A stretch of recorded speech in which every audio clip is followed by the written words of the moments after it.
What it do, what it do, what it do. It's your boy Big Val Opinion back with another live video. Make sure you hit that like button. Make sure you hit that share button. And most importantly, make sure you sub to the channel. Turn on that post notification bell so that you be notified each and every time that your boy Big Val is going live, man. With that being said, let's get into this intro.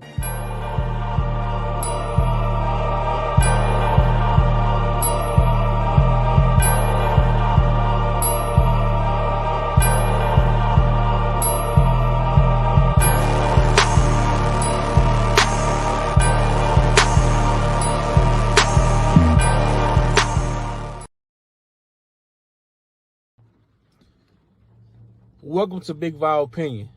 Moderators,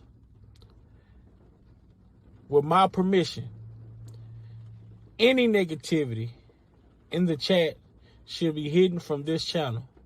This channel is a negativity-free channel, drama-free channel, and we are here to push the message out.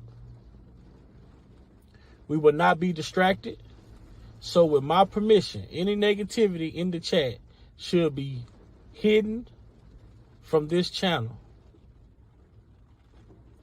Welcome to Big Val Opinion platform. There's a haters. I don't have a message. I don't take my time to respond and to defend myself. Why would I do that? I'm giving you a microphone if I'm doing that. I'm giving you solace that you're in my life. I don't care. I really don't. So if it's been that way all my life, you would think that I'm used to it. I'm not new to this. I'm true to this, and I keep going. So I'm good with that, man. I'm good with that. This is a comfortable place for me.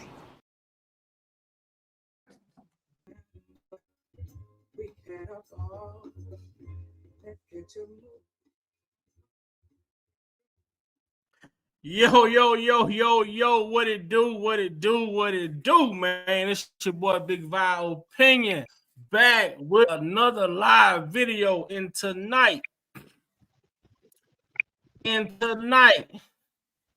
the highly anticipated adult conversation, man, where we as adults get a chance to be adults. So don't be scared. Don't be in the bushes. Come on in. Let's talk about this topic that has the world in a chokehold. Yeah, this is what Let's they run. talk about a topic that has the world in a chokehold, man. And we all have experienced or dealt with being vulnerable or having a vulnerability in life. So through our experiences, we will be able to shed light on what makes us vulnerable and how do we overcome vulnerability.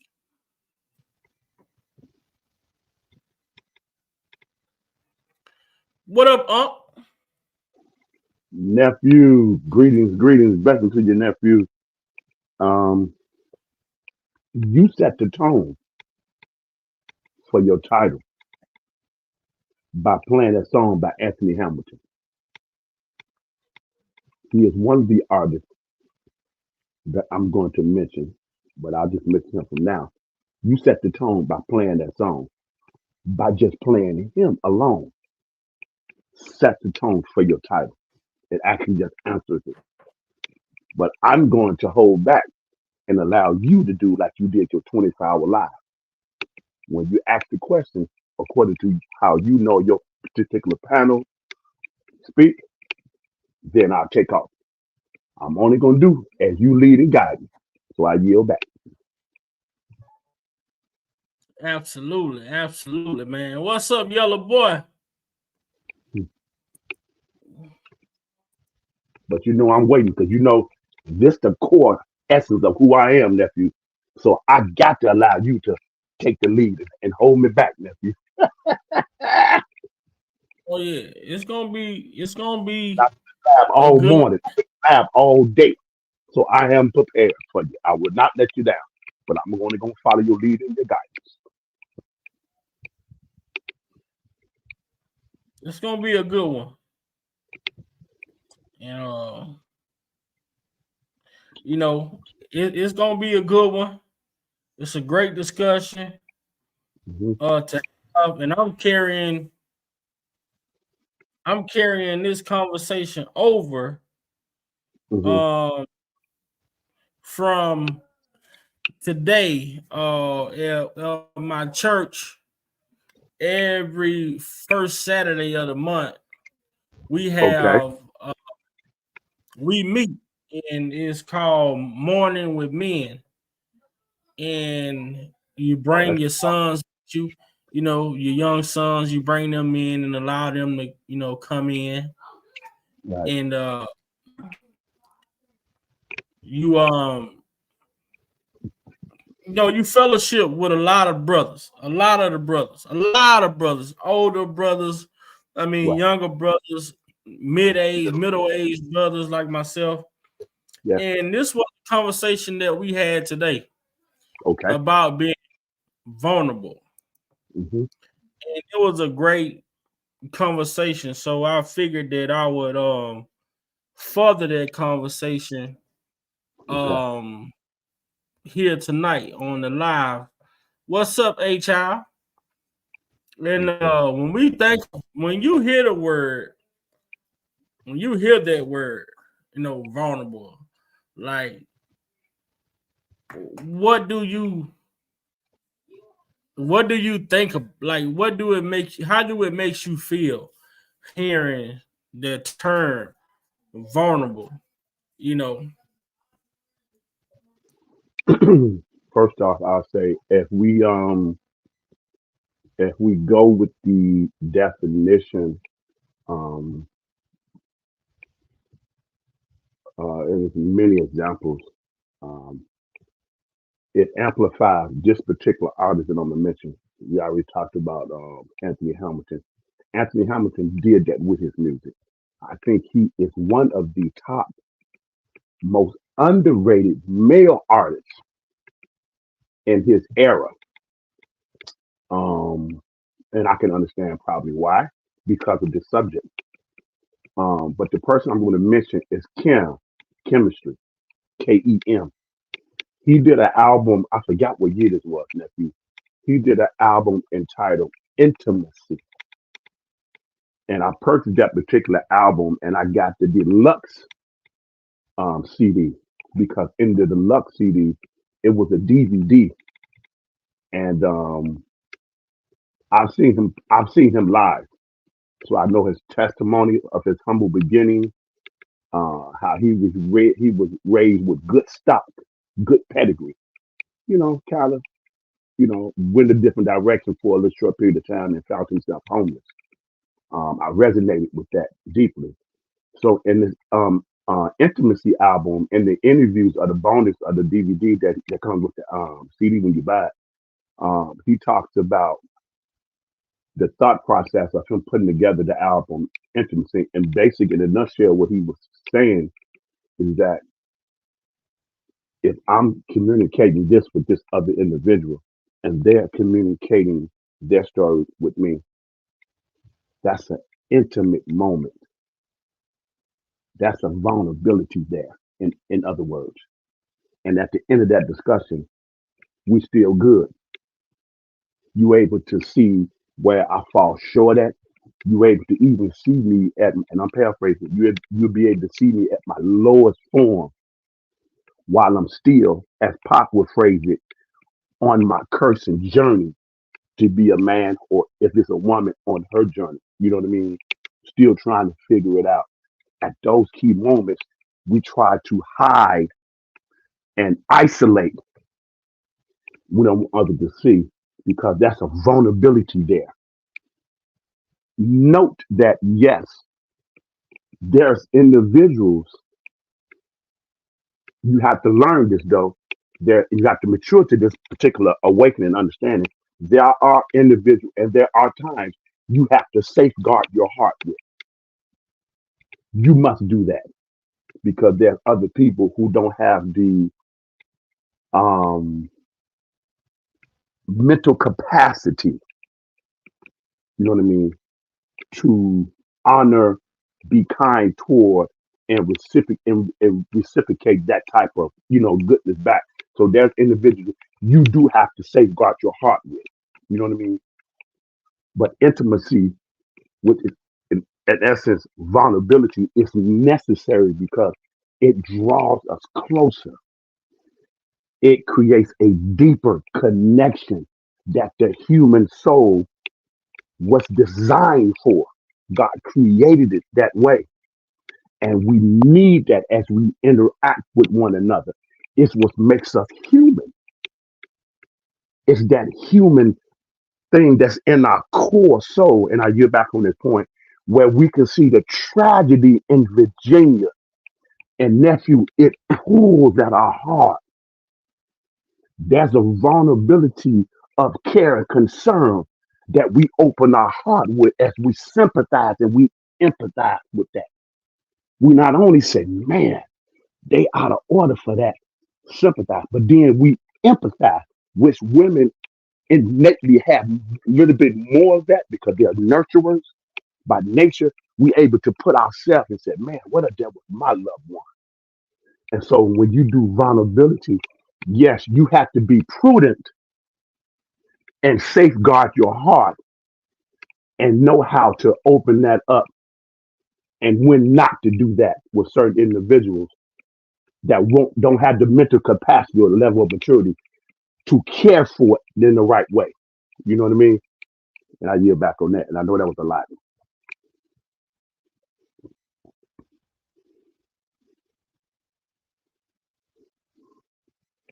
Yeah. And see, like the definition says, you have to have the level of maturity and growing into that to be comfortable and secure enough to do. And I think artists like Chemistry, artists like Anthony Hamilton, artists like Lenny Williams, when he did that song, Because I Love You, do you know what kind of vulnerability he had to do? And how, on the other hand, some people might be, wow, that was amazing. But then on the other hand, he might have took some critique and some shots for that, doing it. Oh man, you were lame. You were sent, man. You just trying to gain some ground points with your women fan base and all of that. You know what I mean? You got to be open to understand that. Just because on one side that may look good, but somebody else will have an issue with that. You take shots for that. That's what vulnerability is. To be so secure in who you are and have the level of maturity and the capacity to say, I'm okay with being open like that. Pac did it in his music. He took a lot of hits for it. He took a lot of shots from all directions for it. And he still let you see him at his challenging moments, at his weak moments, his progression to be a man, even learning that some things he spoke out of turn without thought. He said, he apologized for those things. You know what I mean? He had us. You able to see his good, bad, his ugly as an open book while he was still making adjustments and trying. And then people still taking shots. You know what level of vulnerability that is, and yet still be secure in who you are as a man and a woman while you trying to make the adjustments and you still that's woo. You know what I mean, nephew? I yield back to you. I yield back.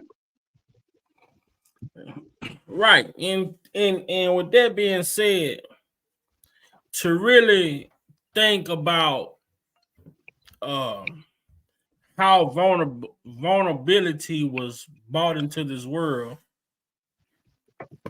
being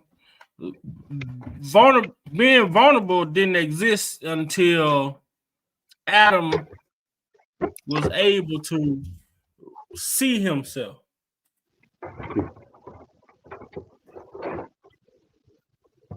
Before Adam could see himself, he had no problem with being naked.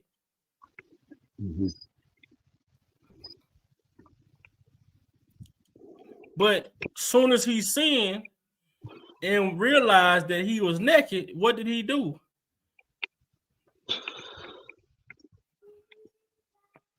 When God came to see what was going on, he covered him. He was hiding, covered himself up. Yeah, because his With glory, fig. his glory was gone. Yep. The glory of God, his covering was gone. Yep. Even among his wife. Because they was married now. God performed the first wedding ceremony in a union. And he said it was very good. And God being Mm-hmm. holy, and God being holy. So when he created them, he didn't create his side chick. They wasn't, shacking up. They was, disrespecting nobody who, whatever. Just saying, in God's original order, his intent when he created man and woman, for those who believe and embrace that. And if you have a different, understanding of that, we respectfully, we're not going to do that. We'll take the type of life for that. But we're just saying, for those who understand that and believe that man and woman came together to produce children, that's all I'm saying with that. God made sure he established that they were man and wife. Right. They were husband and wife, rather. They were husband and wife. So there was no shame in them being, as we look at the word naked, it was no such thing as that. They had a glory of covering because of their divine union, their sacredness as husband and wife. But when, as nephew said, when the test was given to see, are you going to make the choice to serve me and appreciate who I am as creator, or you're going to utilize your power of choice and free will like Lucifer did in heaven and go against my order? You choose. This path leads to this. This path leads to that. These are the consequences because I love you and who I am, yet I'm giving you free will to decide whether or not you agree with that or not. That's all the test was about. And if you choose the right thing, then you have lived eternally in that. But if you don't What up, and you TV? drop the ball, then sin comes in the world, and I can't let you live forever like Lucifer is in a sinful state. Because now all humanity will be, in jeopardy, and now they'll be on his side. Mm-hmm. So that's why. So that's why it's okay. Now I created from the dust. You're gonna go back to the dust. That's why we have to die now. But before that, when God's intent, we supposed to live forever. You know what I mean? So can you imagine that type of, dynamic? They made their choice. And so when you talk about this intimacy, you're making a conscious choice. You know what I mean? To be comfortable with someone. But you have to have a level of understanding, maturity, nephew, and exercise prudence. And there's individuals, even your own family, where you do have to safeguard your heart with. You know what I mean? Because not Yeah, everyone who proclaim to have, don't have, you know what I mean? So you got to know who to open up to and who to share. And that comes through experience, and wisdom and spiritual insight. I yield back. I agree. I agree. What up, Nisimo? What's up, DVY? Man, shed a lie, shed a lie, shed a lie. But yeah, but when you think about it, you think about it, you know, uh when you don't allow yourself to be vulnerable, you can miss out on a lot of opportunities. You can miss out on missing a lot of good people. You can miss out on meeting a lot of good people. You can miss out on opportunity.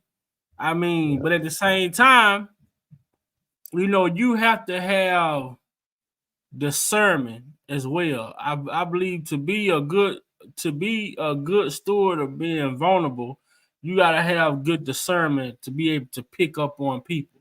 Not to Right, say that some people out here are very clever, you right. know, they really have to show themselves in order for you to see their true intent. But Hmm. and which means you're not going to always get it right in who you allow in and who you allow yourself to trust and who you don't trust. And how many times, I mean, we can look at this situation as like, you refuse to deal with a person for so long, and for some reason you keep crossing paths with this person, and later on in life you cross paths with them and finally have a conversation with them and realize that, man, all this time I thought you didn't like me, or all this time I thought I thought you was stuck up, or I thought you were just Mad Max. But that fear of being vulnerable or of letting someone in blocked you from meeting someone who could have helped you move forward, or vice versa. That fear could actually save your life. You know what I'm saying? That assumption kills a lot of opportunities. Oh yeah, and it's so. And that vulnerability comes from experience. You go through something. When you born into this world, you don't know nothing about being vulnerable when you born into this world. No, even parents don't have. Yeah. It's just like the thing that we talk about in the South. Kids don't know about being racist. That's something that's taught. Right. So we talk about vulnerability. That's something that's learned through experience. You trust somebody at some point. Go back over that. Now, if you go back over there, what you just said, because I never experienced that down there. You live down there. That right there, that's what that the ones who are racist, that not being willing to be vulnerable to understand someone else's ethnicity. You know what I mean? Exactly. And to, step out of your comfort zone of what you've been taught, and you know what I mean, to embrace it, to embrace another person's concept. That's a vulnerability you do, because it's a way of opening up yourself to new ideas and discovering things that you might have never known or questioned. You know what I mean? You got it. That's what you said right there. I think that's probably why a lot of them, afraid, like you say, the fear of not willing to do that because what it would cause them. You know what I mean? And that goes to show, like, when we speak about it, we speak about, how the racism is taught and how we all born into this world. We born into this world, period. And everything that we everything that we learn to feel comes from either a teaching or an experience. So,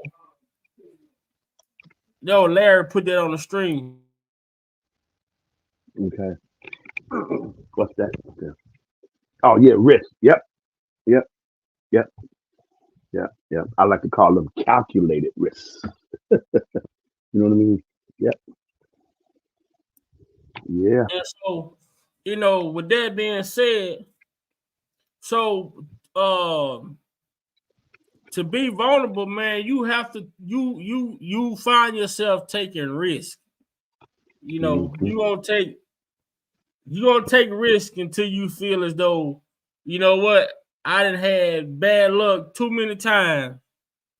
I'm just gonna close it off. I'm not doing it no more. It just don't work out for me. But then look at the backside, the downfall of you putting up a wall. Now you prevent any progress from happening with meeting somebody who's really for you, or somebody who can really help you, somebody who has a message for you.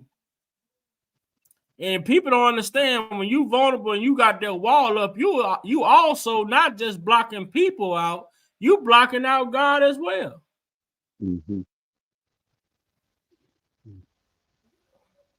God should be able to have a direct path to you.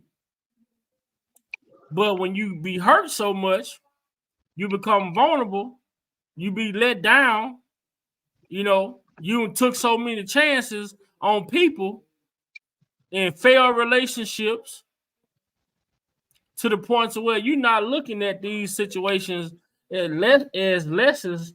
You know, you looking at these as, man, God that let me down. Mm-hmm.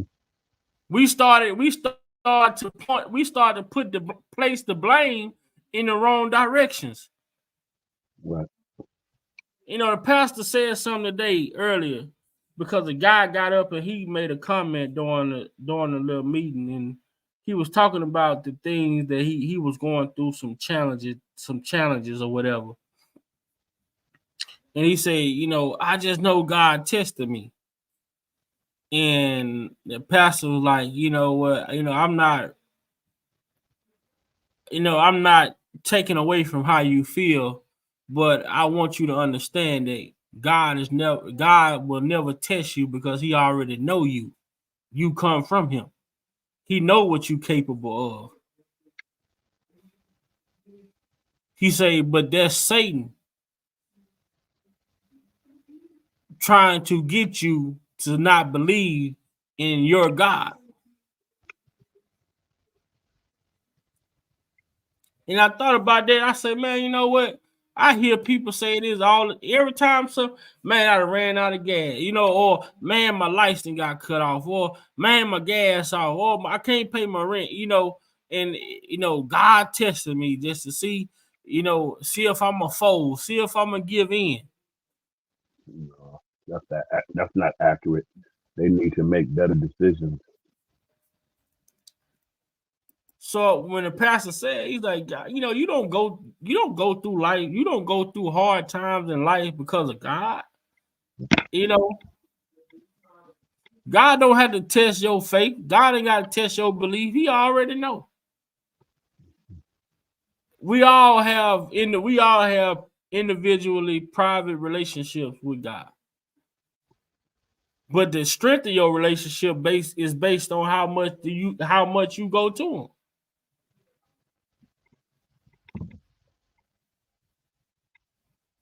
And it's so messed up in our culture when we talk about taking a risk of being vulnerable. We won't take a risk of being vulnerable with our children, but if somebody say they can give us a couple dollars, you know, we'll take that risk. Yeah. We won't take a risk of being vulnerable with our girl, but we'll take a risk with one of our homies. Or the street life.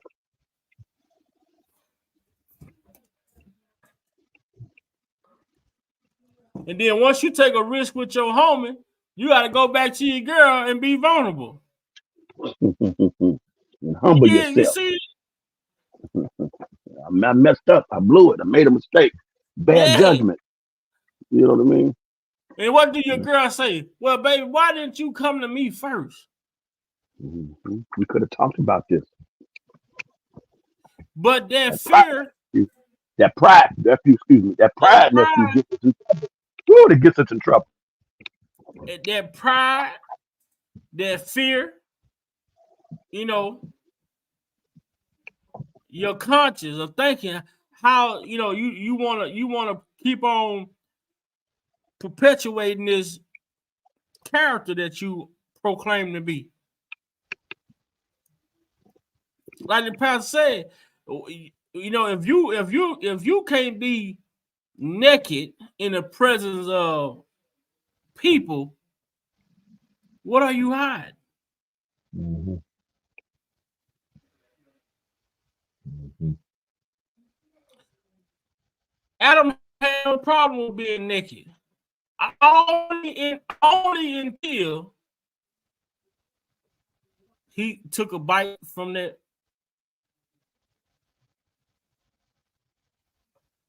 fruit. When he's seeing, all of a sudden now, oh, let me cover up, man. you see how now we sit back and we look and we see how life works. We be cool with a lot of we be okay with a lot of things until people start paying attention to us.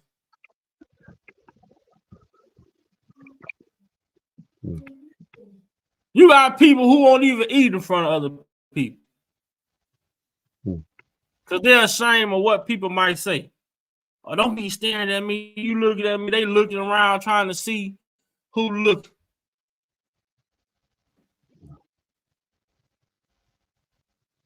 Yeah, I was talking about that earlier to my PR, as I call him, and I had mentioned Tupac's sister had said a quote on the interview. I think that's when they was doing the I think it was the museum or his thing, whatever. That they had was putting together, and I came in on her saying a person's opinion of me has nothing to do with me. Mm-hmm. You have to have been growing to a level of maturity and understanding to know that your value is not in another person's opinion. However, if you don't know who you are in God, and if you're not discovering these life lessons from your pursuit, your growth, your maturity, your learning, all of that, which shows you that you are just as equally invaluable as any other human on the planet. I think the challenge comes in with a lot of our family dynamics across any ethnicity. Is unfortunately when you grow up in an environment where those that should have been covering you and protecting you, guiding you, um, abuse you verbally or set the tone in the household or the family dynamic that was so toxic, it made you question your own worth. That's a real thing. It affects your psyche. And if that's never dealt with, you still keep growing up. As long as you're living, you still keep growing up. That doesn't stop. But the effect of that keeps you like a bookmark in life. Whatever that age is that happened, yet you still growing and becoming an adult. And you see that comes out in triggers in relationships. So because of that, you never learn the dynamics and the importance of being properly vulnerable to a person that can give you back reciprocity. That's a real thing. It's something we won't really talk about. We refuse to talk about, and it's because of that. But it is okay. You know what I mean? I'd rather for somebody to tell me the truth. You know what I mean? And it hit me and like, okay, and then say, okay, now here's the steps that it will take. And if you need some, I got you. When I fall short and I'm limited, then I can refer you to somebody else that can help you continue, to, continue your journey,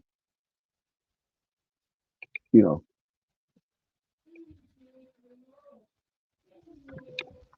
So I think that's, I think that's something that we can, look at too as well. The reason why people don't, because when you don't understand the importance of vulnerability and where it's properly needed, then your life is just superficial, nephew. Right. It's just surface level. You're distant, you're isolated, there's no connection. You can't live as a human like that. That's a lonely, that's a sad, lonely existence. A sad, lonely life. We weren't designed for that. We designed to be connected to one another. So if there is a deficit or it is something to happen, then we must have the courage or know that we can sit down and sometimes it may take talking to a therapist or a counselor or a life coach or whomever to help you unpack that. but to still want to wake up every day or be happy that you woke up every day and then still remain the same, I, I, I think that needs to be addressed because that's not real living. Right. And I I, think that people are more willing to take risks of being vulnerable with people that they can trust. You know hmm what I'm saying? And I think a lot of people seek trust in people before they allow themselves to be vulnerable. Say that again. Say that again, nephew.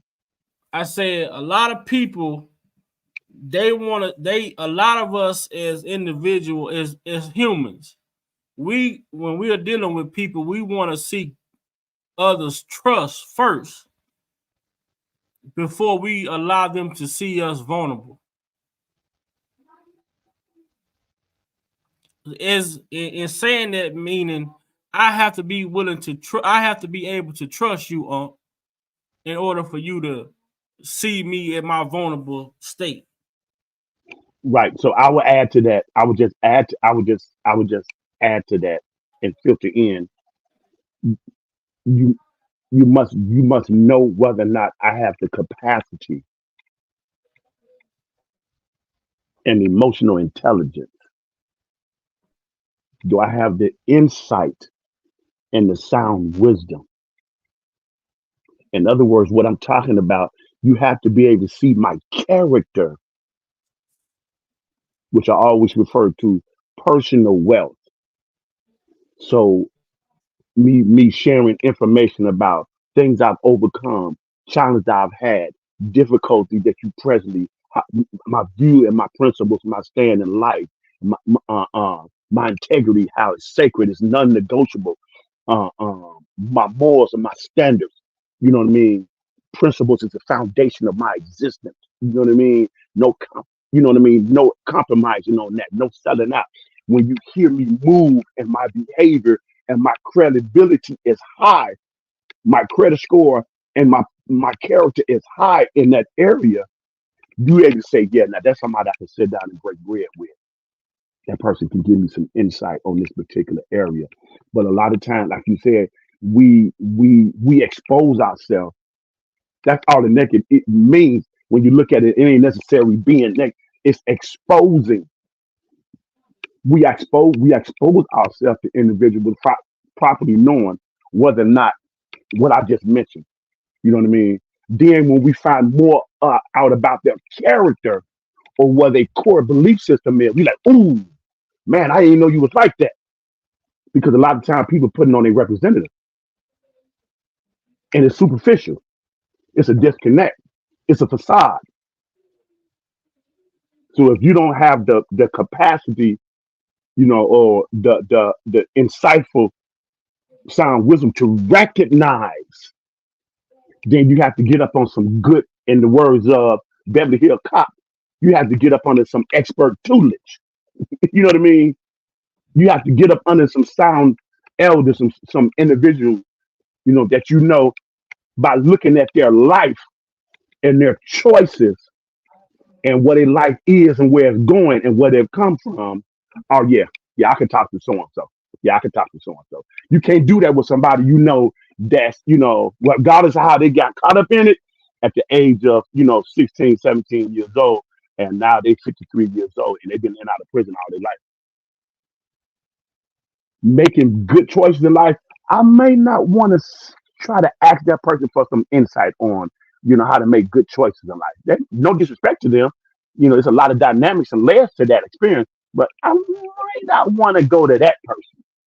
You know what I mean? But I could talk to somebody who might have, made some bad choices and then they found themselves incarcerated for a number of years. However, they got out, they furthered their education, they became an entrepreneur, they give them back to the community, they got workshops and seminars, they done wrote a book, now they're an author, you know what I mean? They married, they got kids. Oh yeah, now nephew, I can sit down and talk to that person right there.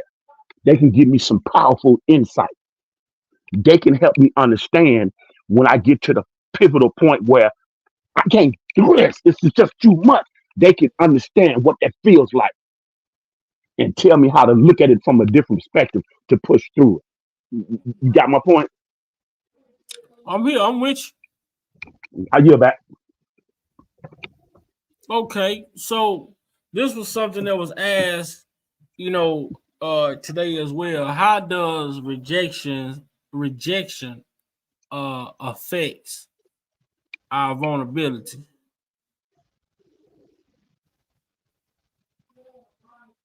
And there's different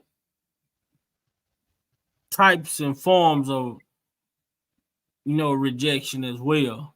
People think it doesn't just work. It just doesn't relate to like pickup lines. I'm trying to holler at Right. old girl, or Right.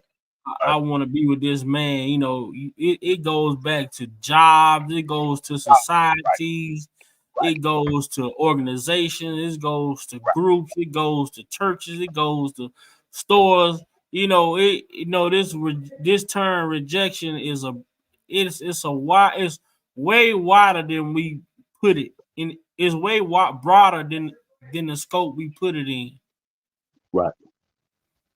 And I'm sorry. Go ahead, nephew.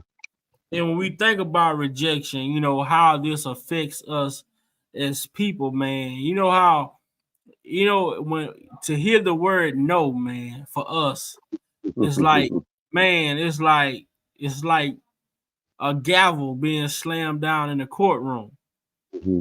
Even in the free world, the word no, like what it does to the psyche, to your psyche.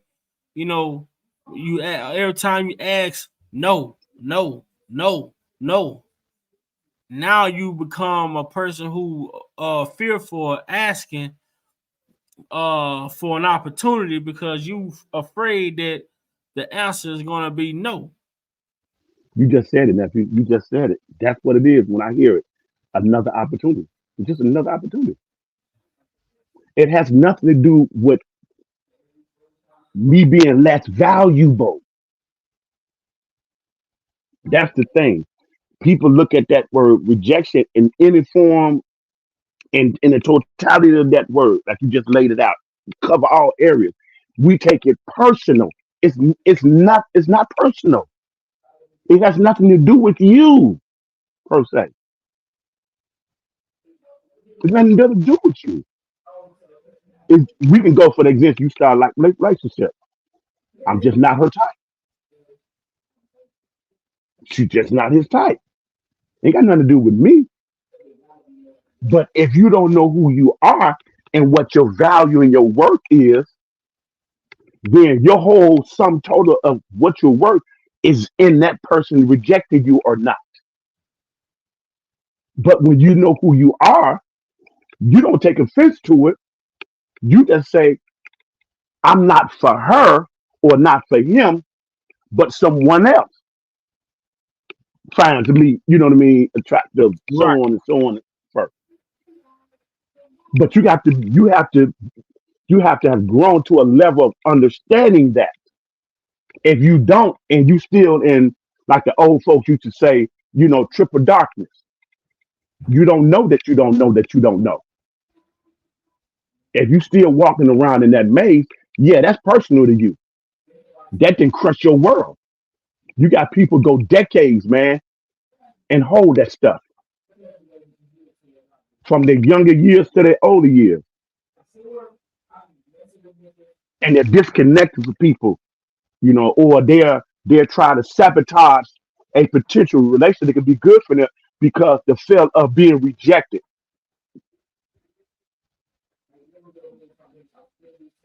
You know, these some dynamics that face our community, and it's high time, like you said, for us to start addressing these things. Most 'Cause definitely, man. it got way out of hand.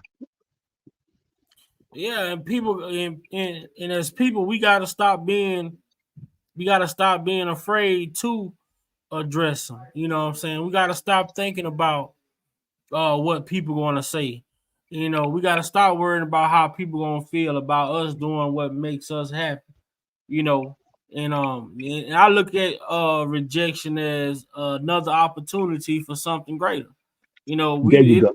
plenty of There you go. times that you got Mhm. rejected from a job and got turned down from a job, and then next thing you know, you end up at a job paying more money. You know, Right. Right. but sometimes a lot of people don't have that mentality to look at it as to take the situation and look at it in a different perspective. They just Nephew, take it for what it is at that moment. talk us through that a little bit, nephew. You ain't got to go out into the detail. We don't want to. We don't need to know your personal stuff. But nephew, you just experienced that. You went through Yeah, that. Migrating agree. 1,300 miles and getting here and experience. You perfectly. You the perfect testimony of Oh yeah, most definitely. it. I didn't been rejected at jobs, and had high hopes in getting a job. And these people that talked to me and told me everything I wanted to hear about starting a job just to get to the day to start and say, well, we're gonna choose another candidate. You know, I could have took that moment and said, man, fuck this, man. I ain't fucking with this shit no more, man. I'm done. But what I did, I kept my head high and kept on doing what I had to do, put myself out there in front of these people. And eventually I got another opportunity to come in and interview and sold myself and got a job that was gonna be paying me $21 and went to a job and they turned me down. They only turned me down to turn me loose to a job paying $27. Mm. Now, where did you learn those principles from, nephew? What was in your mindset? What was in your soul that caused you to keep pushing and keep going Well, like that? What caused you not to stop and give up? what caused me not to stop is, what caused me not to stop is understanding that what God has for me is for me. So if a situation come about or people that I come across and meet, if things go left or it don't work out or I don't get the job, I understand that it wasn't meant for me. It was either meant for me to be in that particular place for a particular time, or it wasn't meant for me to ever be there. So Right. understanding that part of that logic of life, it helps me deal with a lot of things in life because I don't hold shit on my shoulders, man. Whatever it Mm. is, I can't deal with what I can't deal with. If it's out of my control, if I'm Ah, coming to Derek for an opportunity and Derek tell me I can't help you, I can't get mad at Derek. right. Right. I appreciate you, but I appreciate you. But the simple fact that I was able to put myself in front of Derek and ask Derek for a job, that gave me confidence to go to the next person and ask for a job. But it's all about your mental capacity. Everybody can't handle rejection. Man, that bitch ass nigga Derek, man, he could have gave me a job. Man, that nigga ain't give me Yeah. no job. Now, guess what? Man, you gonna go look for another job, man. Fuck that shit. He gonna allow Derek to kill what's in him to find a job, knowing he need a job. But he gonna go tell everybody it's Derek's fault. He ain't got no job. Now, No, it's see, your nephew, fault. You ain't got no job. that's why I keep on mentioning all the time about personal wealth, which is which only thing it is just emotional intelligence and good character. Which every day of your life you're going to be better. And that situation with Jacquees and Trey Songz, and we don't know. We wasn't there in the room, or people put stuff out just for whatever they be motivated. But if we weren't there in the room with them, kicking it with them, don't nobody really know the ins and outs and all that, which it don't matter. But the fact that you come on social media, as powerful as social media can be used for good and evil, and you present it however you present it, wherever you think you in the right or not, it's right or wrong and different. It don't matter. It shows me a lack of emotional intelligence and maturity. You got poor character, and That's don't what me, that. and don't even matter because you got all that talent. You very gifted, and it still don't help you. I yield back. Hey, Mute. Hey, What Mute. up, Provoke? What's What going up, on? Provoke? What up, Hey, Prophet? what's going on? Hey, Mute. Who got talent? Who we talking about here?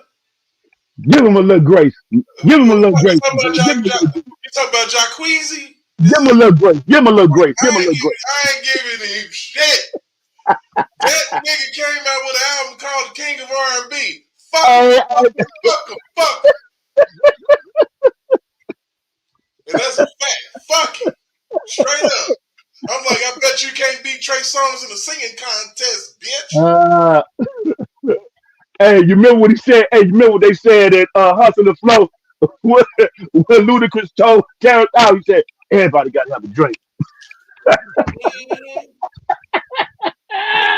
Somebody should have took Jacquees's demo and pissed on that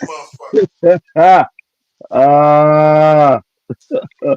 For both thoughts is in the building, y'all. For both thoughts is in the building. I jump in rare form sometimes, man, but I'm gonna be all right. How y'all doing in the chat was really, really good.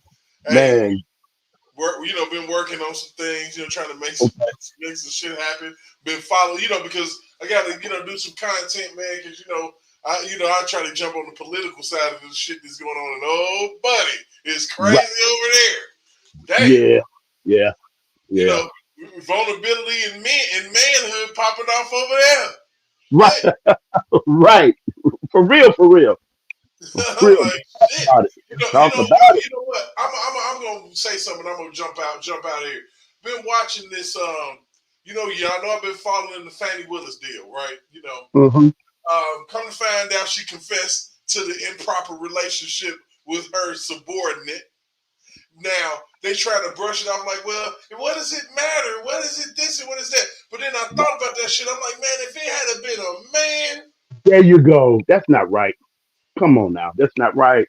they would have been trying to nail that man to the cross. Yeah. You see what they doing to Vince about sleeping with his employees? Shit. Yeah. Jesus. Yeah.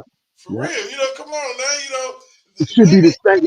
It should be the same, but the same accountability, the same rules, the same law, the same procedures. Why is it different when it's this particular? If it's a man, it shouldn't be. Because I would say the women equality thing is a big fucking double standard. Yeah. You want to be equal until the bill hit the table. Right. And then when the bill hit the table, then I'm a man, you a woman. And a man supposed to pay for a woman. And a man supposed to do this for a woman. But we equal, right? So we supposed to be able to do for each other. But right. no, there is an absolute 100% double standard in that. We get treated we get treated with I don't know with boxing gloves, and females get treated with kid gloves. Straight up, handle with care, but hey, I'm equal. And then on top, it's crazy because then when you think about it, then you make the argument about the women and men and women sports shit, and all that. Now, we know as common sense thinkers that that's unfair. Right. But if we follow the philosophy of everybody's even and equal, it's not. It's perfectly fair. Right. Shit, you shouldn't even have to dress up in drag. You just go sign your ass up for the WNBA and go dunk on them heifers. Right. Period. But like I said, I looked at that, man, and that was just one little side note, man. It just seems like the double standard is there. Even though the lady life is falling apart right in front of our eyes on the national stage, which is crazy.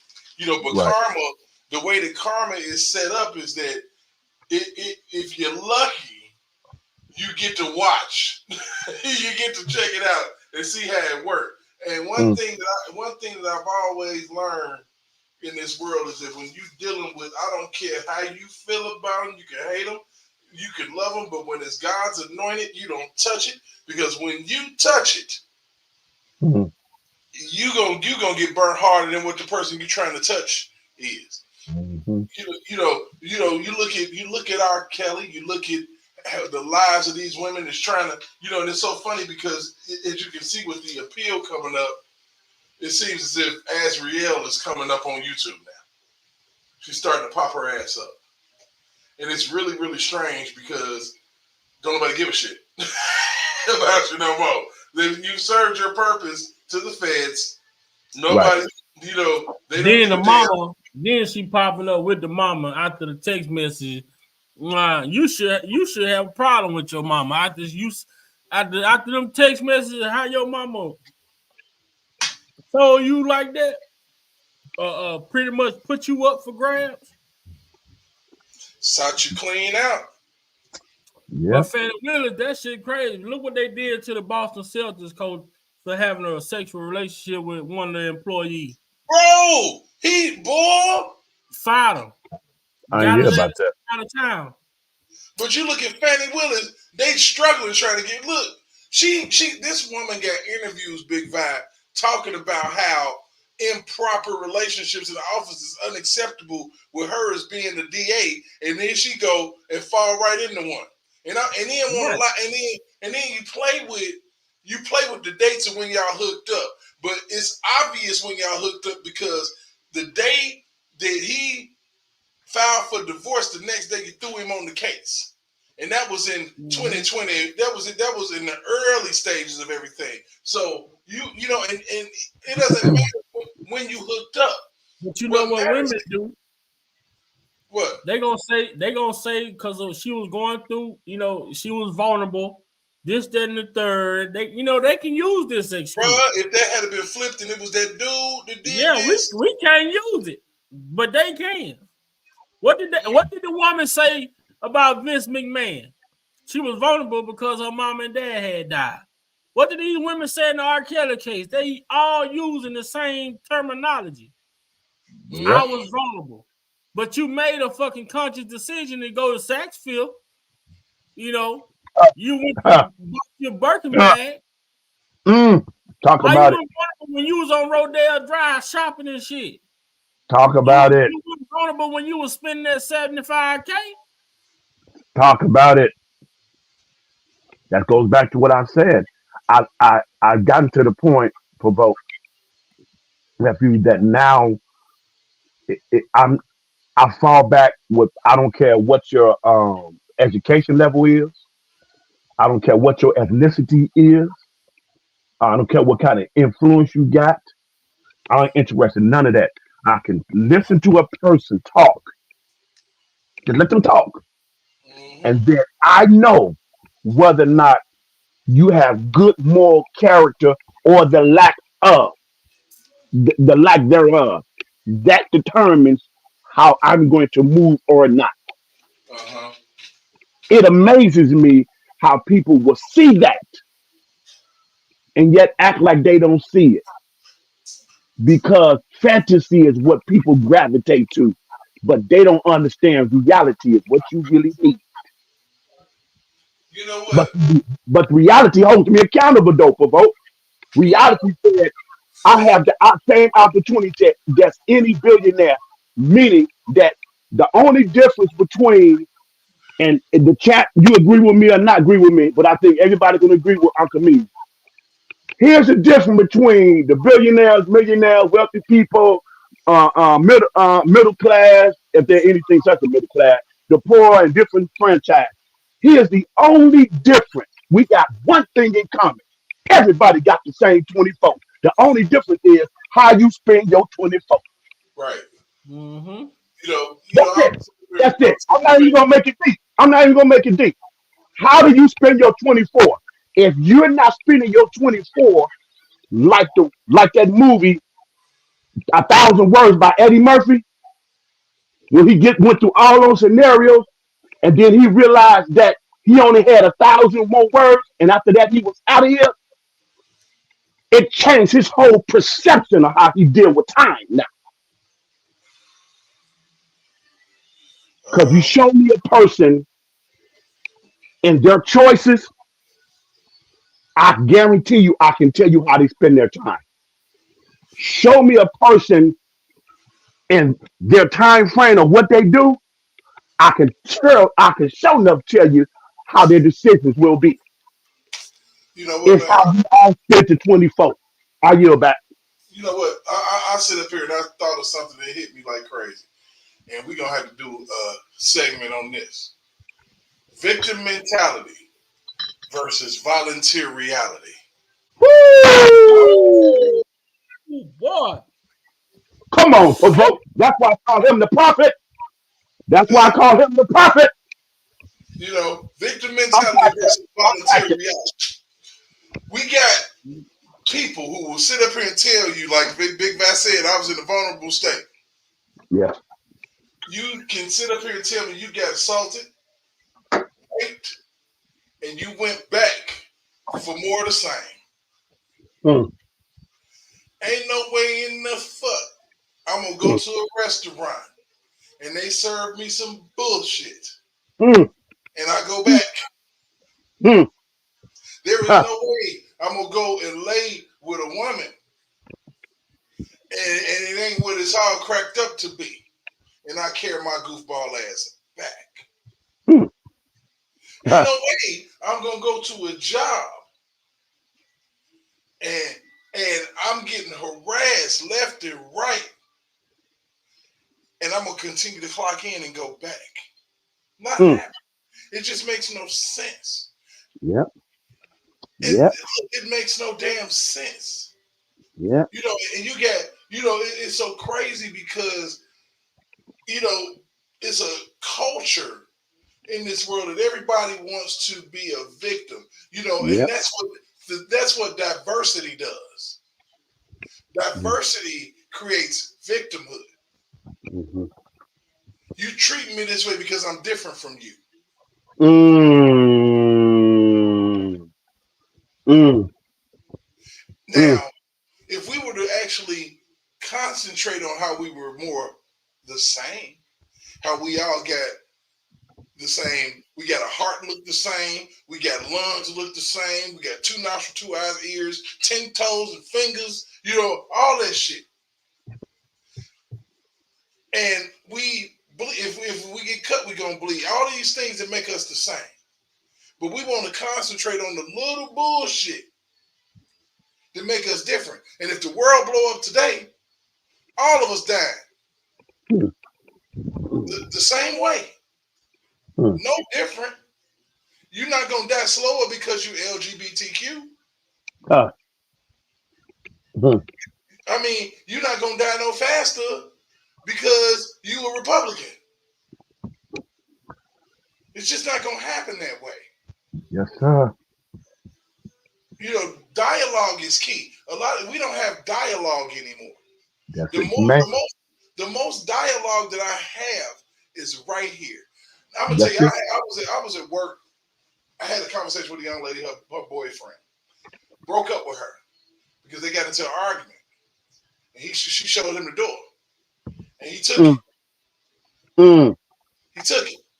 And she like, well, it's been 2 weeks. Why he ain't came back yet? He need to come back because after 2 weeks, it's just over. And I'm like, you know, sweetheart, Wow. you Man. know, you Wow. need to learn patience because you said some things, he said some things. You Right. say he posted on Facebook like a crazy person, which Oh means no. he's still in his feelings. So let the man calm down, have a conversation, not an argument. Right. Right. There's a difference between the conversation. You did this, you did that. I mean, well, you did this, and this the reason why. La la la. You can never get anywhere. I'm like, but you know, the thing about it is, she perennially wouldn't listen, and it was talking about what he did wrong. I'm like, you know, what you need to do is you need to go into your accountability locker Yeah. and look in there and see what you could have done better. Anytime you have a situation where a relationship ends or whatever, it's an opportunity for you to see things that you could have did better. Right. That's it. You know, it may take you months. It could take you years to actually figure all of this out. But there's accountability to be thrown around in relationships when they break up. I mean, shit. Come on. See, For every action, it's the equal and opposite reaction. here's the thing, provoke with that's powerful. Here's the thing with that I had discovered. I mentioned this to a young lady I was dating years ago, and she was talking about one of her relatives, and it's going on the same similar dynamic. I said, what you don't get is that in her mind, talking about her particular loved one, I say in her mind, there's nothing wrong. She don't see it. She's fine. I said everything you breaking down, you seeing, and the evidence, you showing receipts, all of that stuff, and I'm paraphrasing because this was some years ago. I said, in her mind, she don't see no wrong. There ain't no room for a judge. She fine just the way she's working. You know what I Mhm. mean? Absolutely. I say it like this. I say it like this. It amazes me how people go after to acquire so that they can be in the oh man, so they can be in a position where they can buy everything they want. And there's nothing wrong with that, provoke. There's nothing wrong with that, being financially secure or creating opportunities that's growing where you can take care of this and but all of that. It don't whether you blow it or not, they ain't got none of that, they ain't care about none of that. But here's the devastating tragedy in reality check, as you said. It's a shame and it's a tragedy, horrifically a tragedy, when you can buy everything you want in this world and then have to get to a point in your life where you got to beg for what you really need. Mm. Mm. I'm trying to tell you. I'm, Shit. I'm going back to that because personal wealth, good character, emotional intelligence, the ability to make the right decision, even if you make the wrong decision, to be able to stand back, see where you make the adjustments, where you drop the ball, and say, got it. Oh man, didn't even see that, and keep it moving and use it as a stepping stone to keep on building. Mm-hmm. Absolutely. That's personal wealth. That we do the opposite. People trying to get it from the outside in. So Mm-hmm. we trying to acquire all of this stuff, as Michael Epps said in one of the interviews. I think he was on the Breakfast Club. I think he said, nothing that you have, that you possess, is your. You just only written it. You just written it. It's for rent because you can't do nothing with it when you leave the planet. You ain't When lying. you die, you can't take nothing with you. You only written it. So if you acquire stuff from on the out on the surface level, you know what I mean? That's a wasted and lonely life because it's still not gonna feel the deepest longing in your heart to be the best version of you, to be able to stand up against adversity, to be able to move through it. You know what I mean? To be able to maneuver and build on it, not let it crush you. But if you ain't did none of that self work within yourself, and it's only surface level, it's only superficial, then you can't go to your bank account when you're in a depression. It can't help you. You know what I mean? You don't Absolutely. know. You know, I'm just trying to keep it 100. I yield back. I yield back to you. I yield back to you. Oh man, you all. I was letting you roll, man.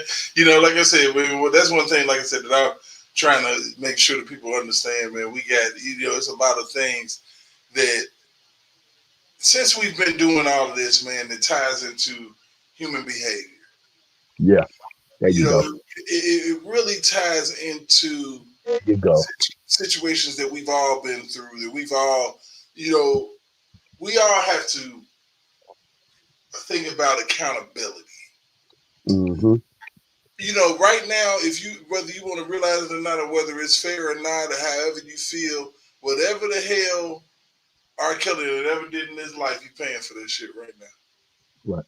You don't pay for everything that you damn do the way that you're supposed to, or the way that you feel this fear. But this is his time to be with God, man, and have that one-on-one time that he couldn't get because he always had somebody in his face. Right. Right. Right. Somebody always had their hand out or some shit, or you have to, one thing I can say, sometimes these artists and shit, they can drop these gems, man. Mm. And one of the things that when Tyrese said, let God do his job. We have to understand that there's certain things that we can't do. We have to think about serenity and the ability to accept the things that we cannot change. Yes, sir. And, Yes, sir. and even in our own life, there's certain things. One thing that you cannot do is you cannot change other people.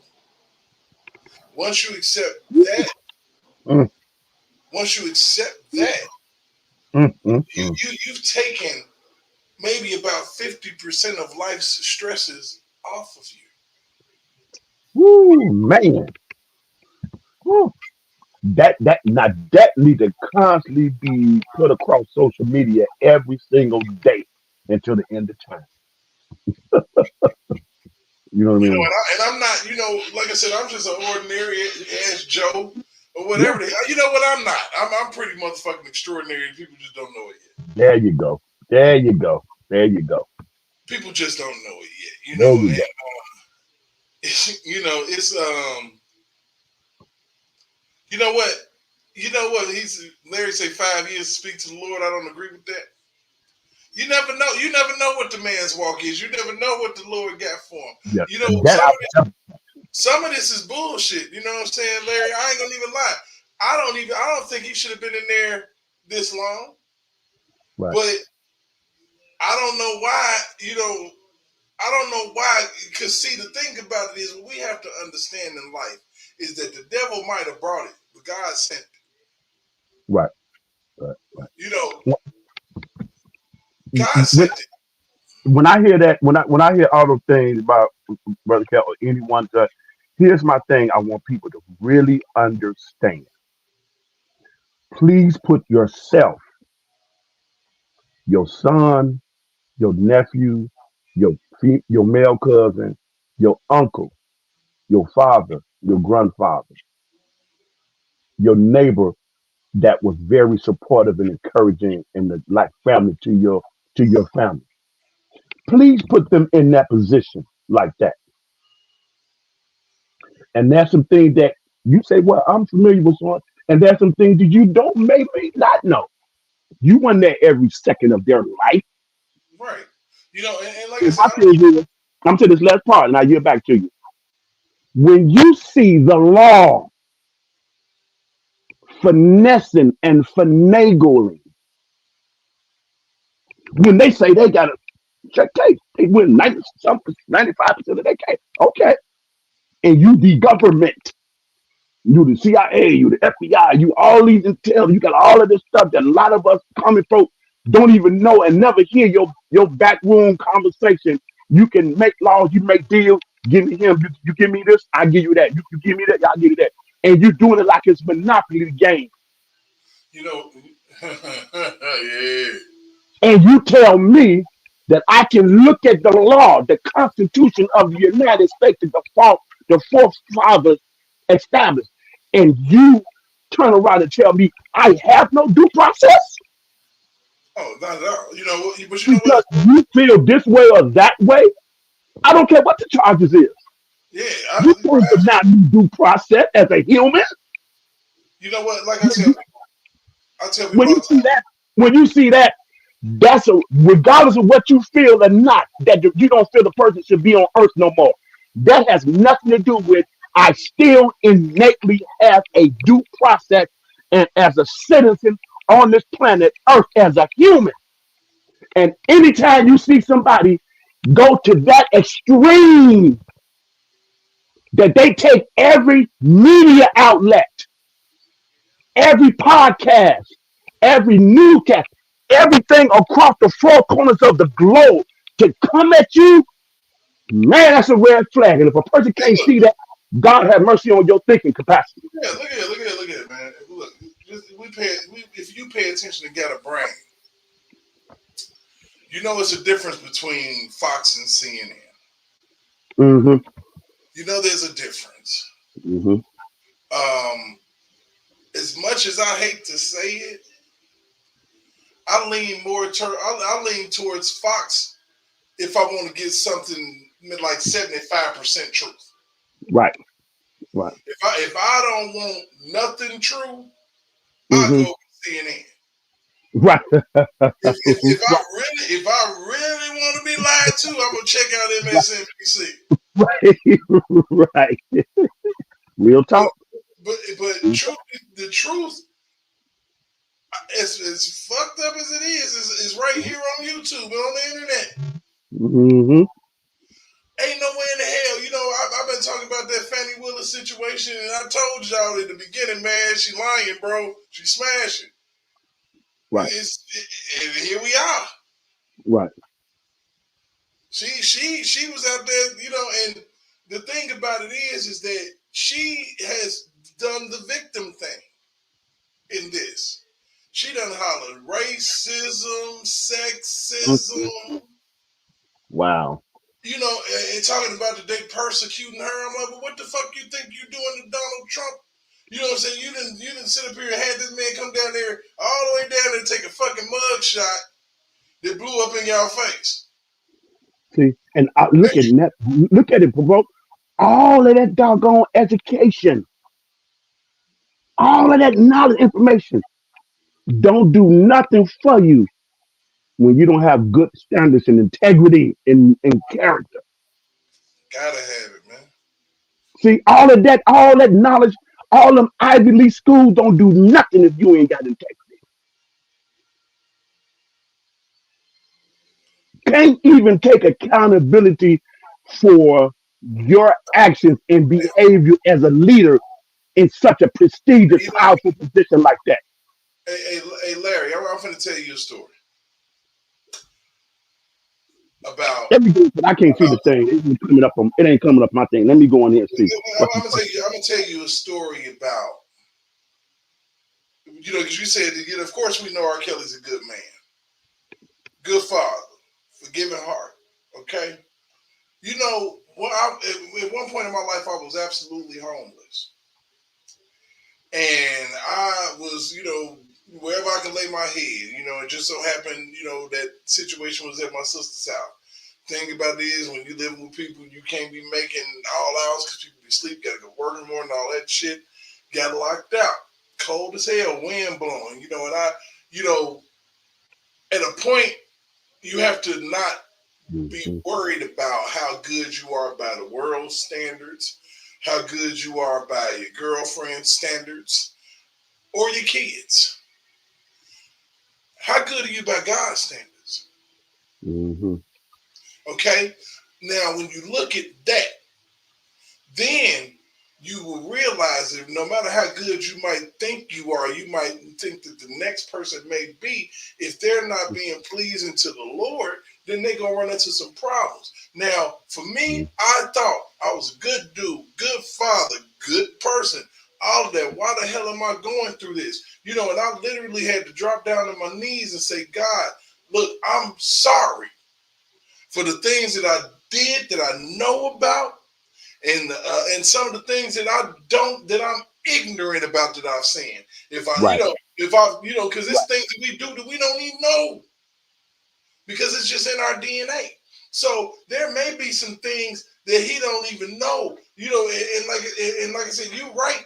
I feel like the 5 years too damn long. I feel like it's the bullshit.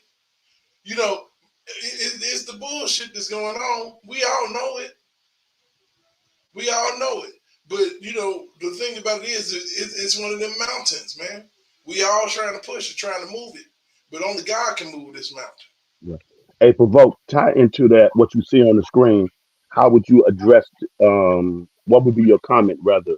What nephew put on the screen? I think Miss Lavish Lady put it up there for us. Blessings to Miss Lavish Lady. I think nephew said that earlier. But what do you think this right there? Reward, huh?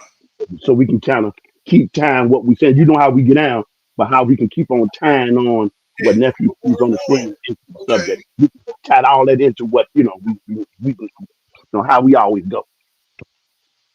Hmm.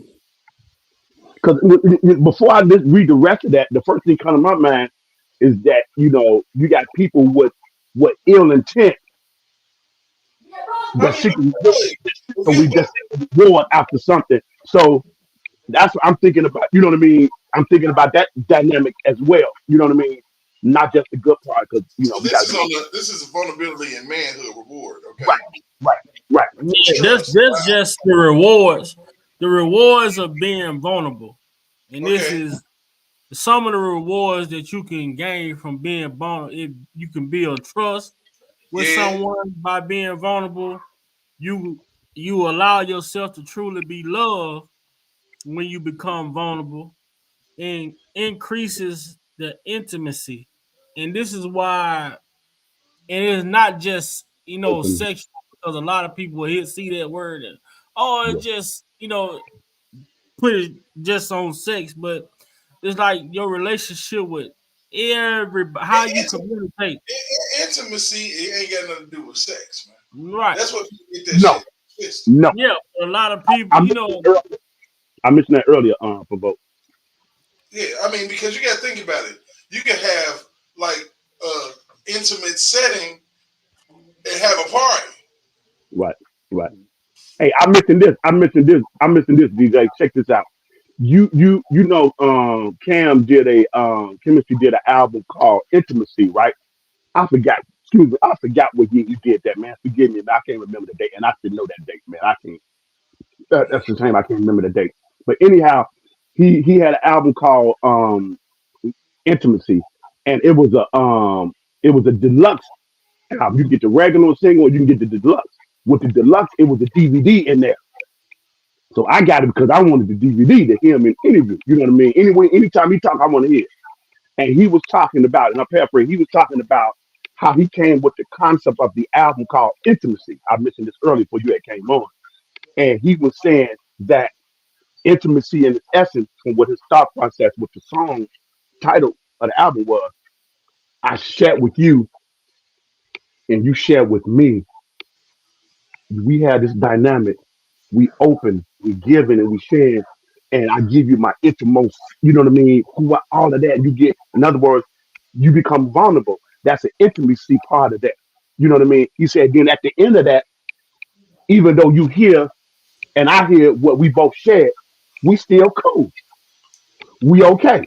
You know what I Mm-hmm. mean? We can still make this work. We can still go on this journey, pretty much is what he was saying. And I thought that was so powerful. And like you just said, it has nothing to do with any physical and sex. That should be the foundation. That's the actual pillars and fiber that you got to have before you do. But people don't do that.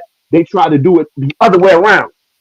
They try to go around the back, you know what I mean, get into the back entrance. In other words, like Cat Williams, how the Cat Williams is, you didn't put the work in. You Mm-hmm. didn't get it out the mud. When I walk in the room, yeah, they got to hold their head down because they understand how they got to where they got to. Now, I probably would have took that approach, but I'm just saying, when I articulate what he's saying, that a lot of people might not be able to catch it. And he's saying they got to hold their head down because they know I did it. It's just like Giannis from the Milwaukee Bucks when he won the Milwaukee Bucks won the championship that year. And they was in the interview and the reporter throwing questions at him, throwing questions at him, and he let it be known. Well, I could have did, and they were paraphrase. He said, well, I could have did like the other teams did. Got this player, got that player, stack teams, and no, but I did it the right way. I didn't stack no team. In other words, he was saying I didn't do that. I held my and did it the right way, and look, we won. You know what I mean? That was powerful right there, bro. It's the same thing, the same principle. He's saying, you know, Yeah, I mean, and like I said, when it comes to, I guess, being vulnerable and as a man and letting people know that you actually got feelings and shit, that you care and give a damn. The one thing it's hard for me to do is to, put myself in a position to where I feel like that somebody got me by the balls. You know what I mean? Like, like a female, and then when shit don't go my way, it's like, well, damn. So I'm working on that type of shit. I had a situation today. Wanted to see my little lady friend. I don't know, she was on some old goofball shit, and I almost copped the attitude. I had to breathe a little bit, right, right. because I'm vulnerable, because my feelings is involved. Mm-hmm. That does Exactly. help, but it does help with growth because I There you go. realized that There you go. when I lost my head in situations like that before with her, Right. it did not end well. We ended There, up not talking for a while. So I'm there you growing go. as a person. There you go.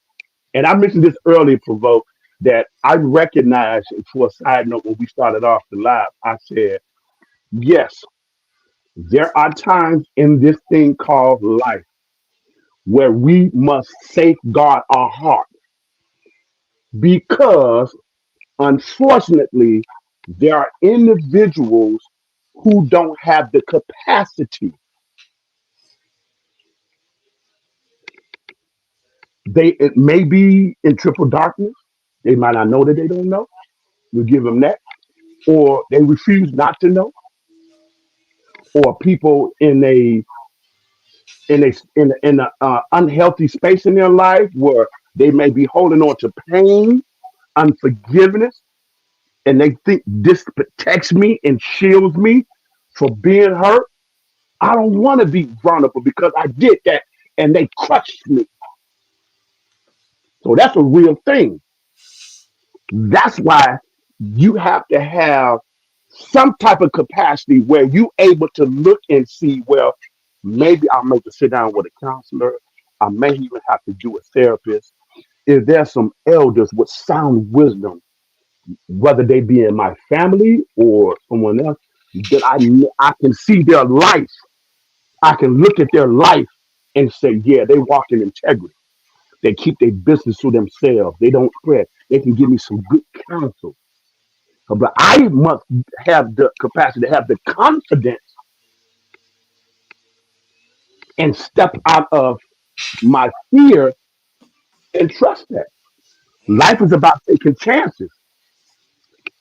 And my choices teaches me, it educates me on, that one, okay, what did I miss that? That's on it. That's what it was. Okay, all right, let me look at this again.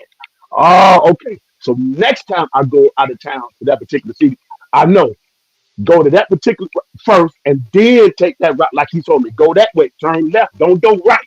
Now, okay, I got it. But I have my mind all over the place. And Mr. Doggone turn. Doggone it. See, that's life choices.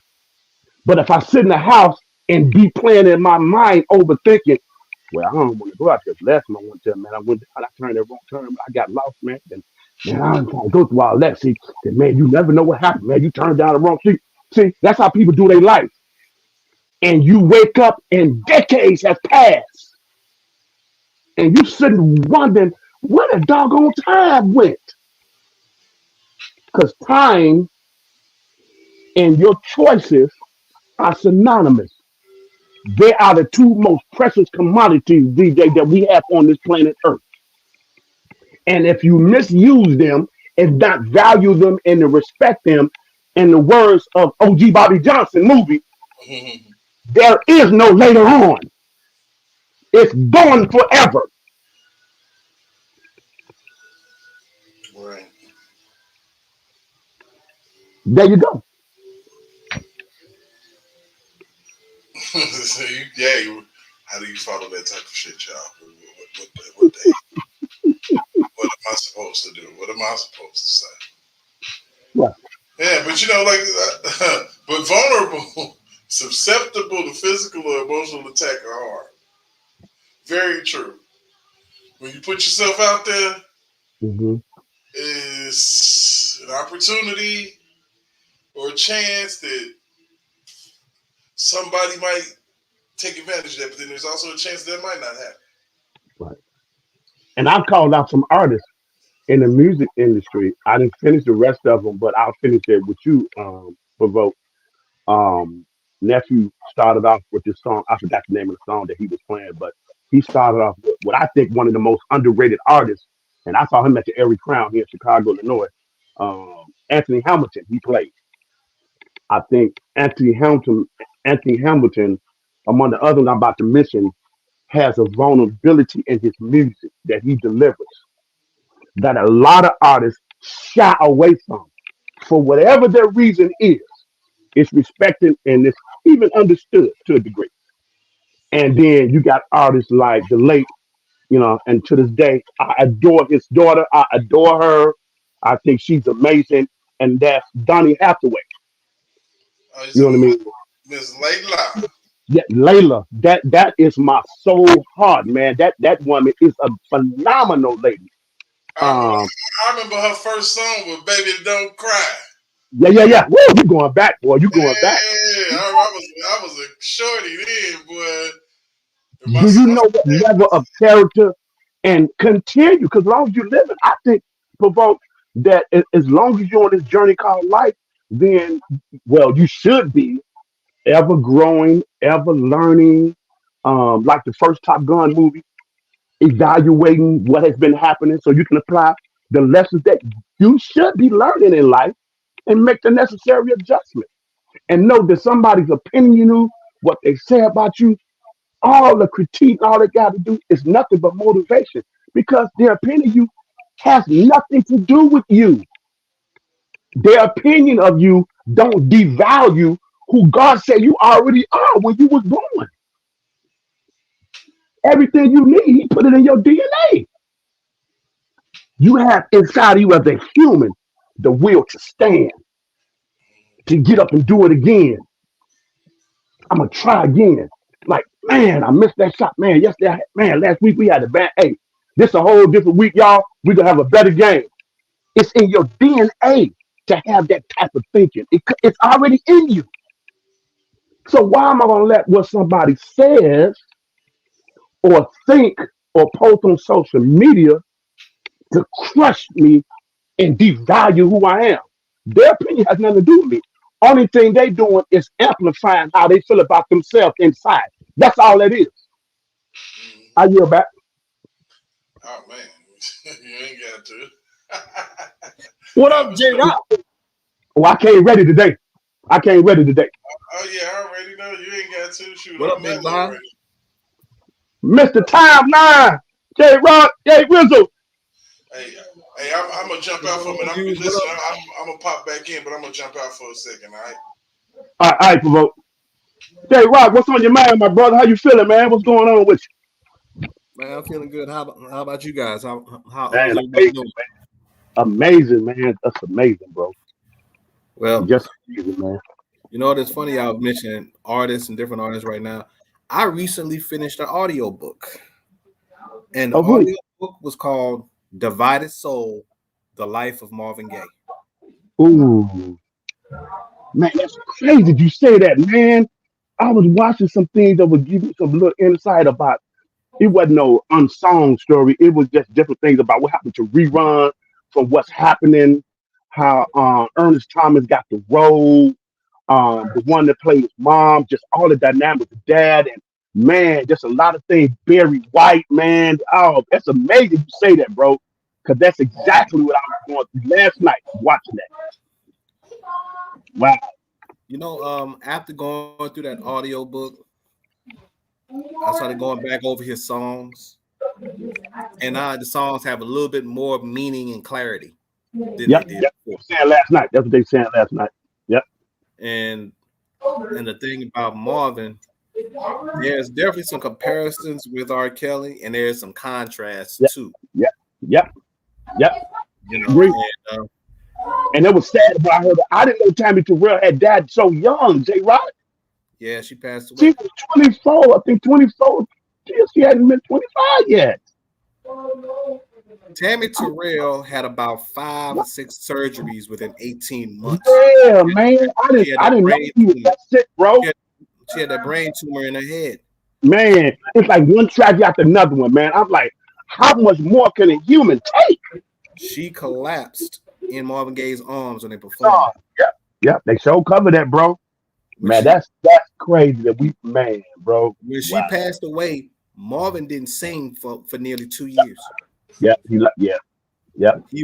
He was in a severe depression. Locked himself down for a minute. What's the name of the album he came out? What was the name of that album? It's like it's got rain on the cover. I might be wrong, but you probably know what I'm talking about. Well, he came out with What's Going On in 1970. Yeah, that album. I think right there. Yep. And Smokey Robinson himself said that that's his favorite album of all time. And I see why. Smokey said, Last night, man, I didn't even know that.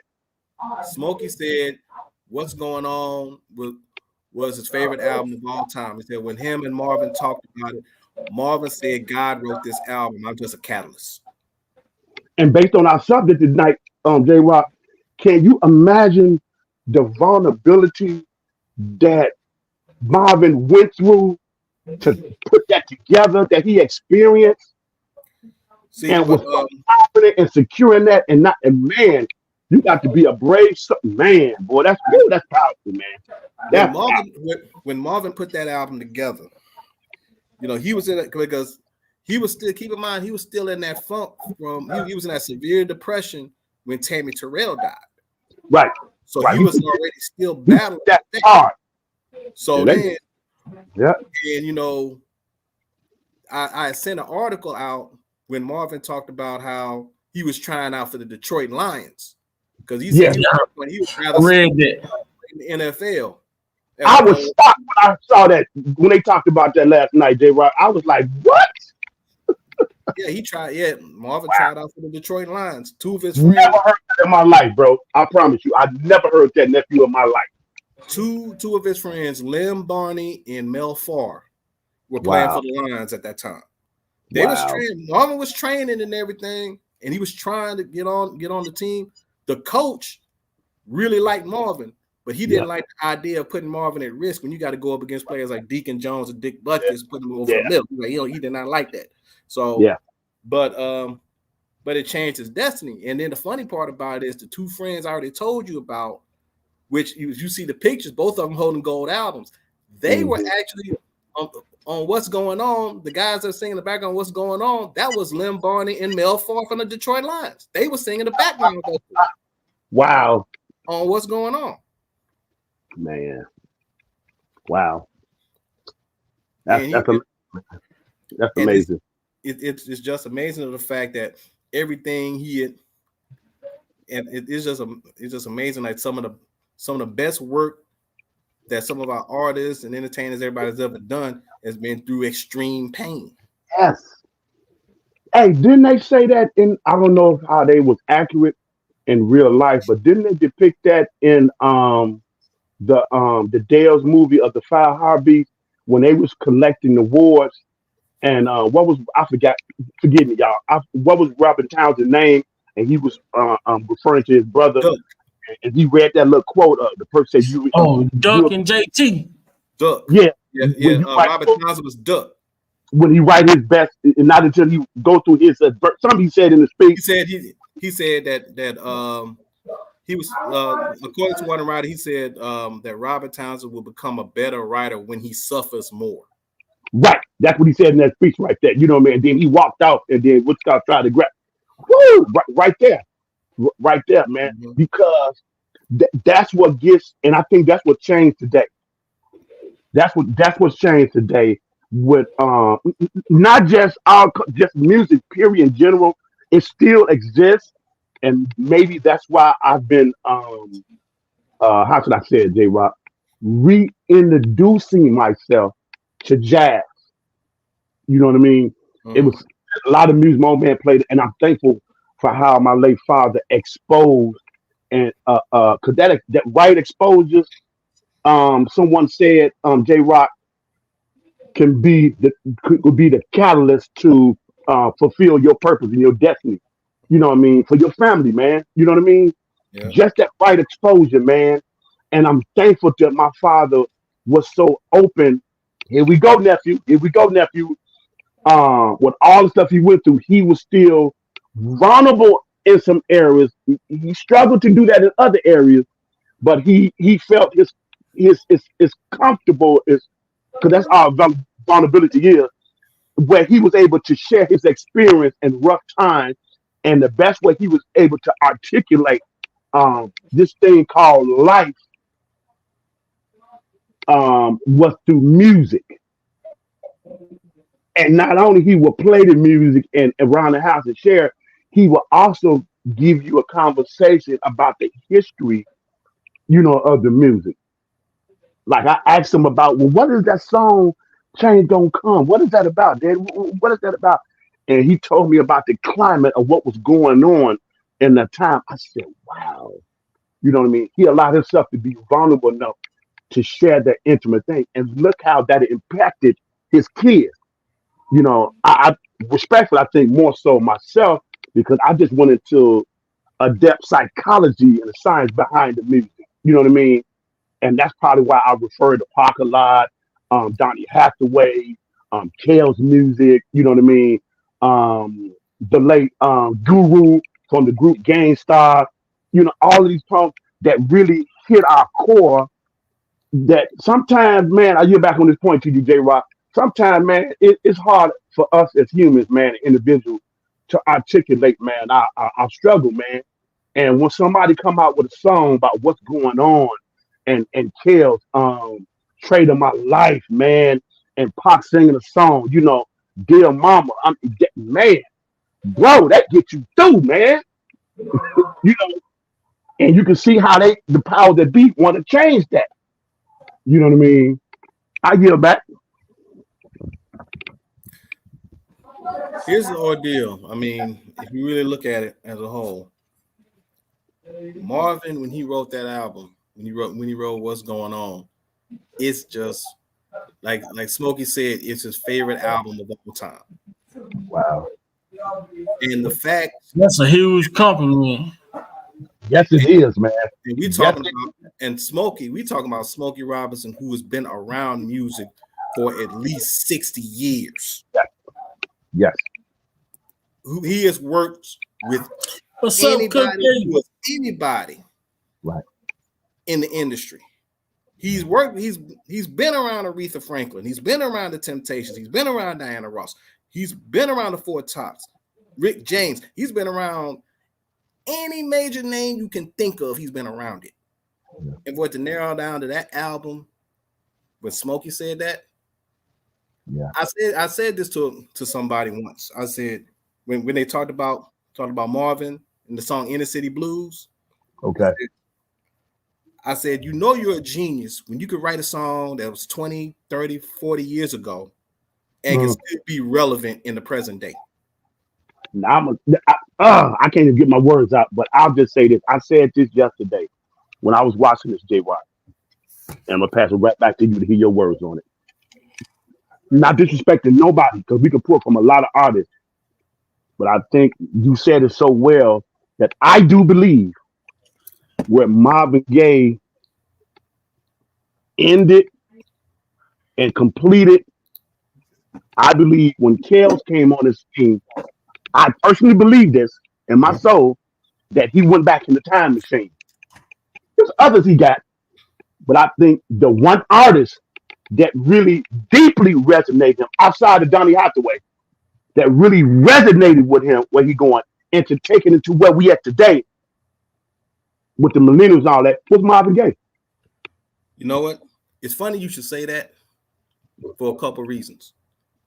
Years ago, when his third album, when R. Kelly's third album dropped, I said he was the closest thing to come to Marvin Gaye to come along in a decade. After that third album, not at the 12 play, but after the third one, the following after. Okay. You know, he had Sam Cooke in the one of the favorites too. Yeah. That's a hell of a list. Sam Cooke, Marvin Gaye, Donny Hathaway. Like, but he from Chicago, and I think this is just a Chicago thing, you know, and it may be everywhere, but a lot of people from Chicago. I just heard Unc speak on it with his dad. Like my son that live with me, his mom, her family is from Chicago. And when I went to Chicago to meet them, this is every day. They playing music, old school, throwback music, like music, like that's what I'm like, man, it's like in the morning time the radio come on and you listen to the radio all day. Yeah. V103, boy, was the station, nephew, because they went back in time and all of the pioneers and bring it all the way up to today. They didn't get into really you had to go to GCI and 92.3 over here in Chicago. They played all the hip, all that stuff. But V103 was the station that honor, the Temptations and all the type of, groups and all of that. You know what I mean? Yeah. Yeah, and the funny Yeah. part about this, and I know Nisimo's in the because Nisimo's in the chat, so I'm pretty sure she could probably really relate, really verify this better than I could.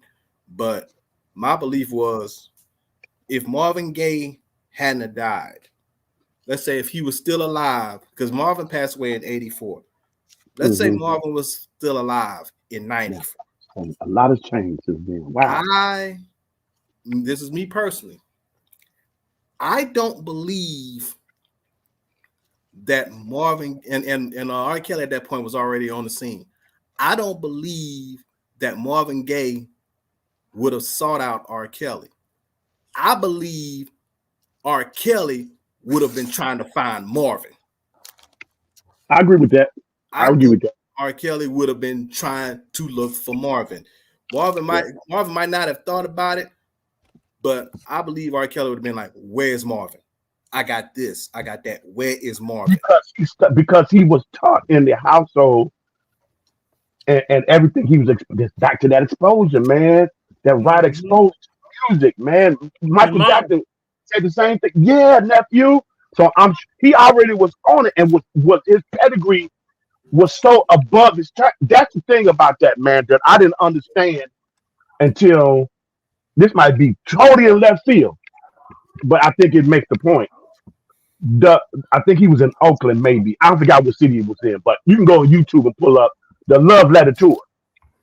And I always go to, I think, part 3. Yep, part 3. I go to like maybe 6 minutes, 7 minutes, whatever. Kel's doing the songs and all of that. And then Kel switches and, his song, he's going to start to interact with the art like he always do.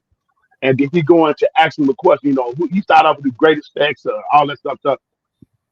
And he do it where I know that ain't on no particular album. That's something he just did on a like that.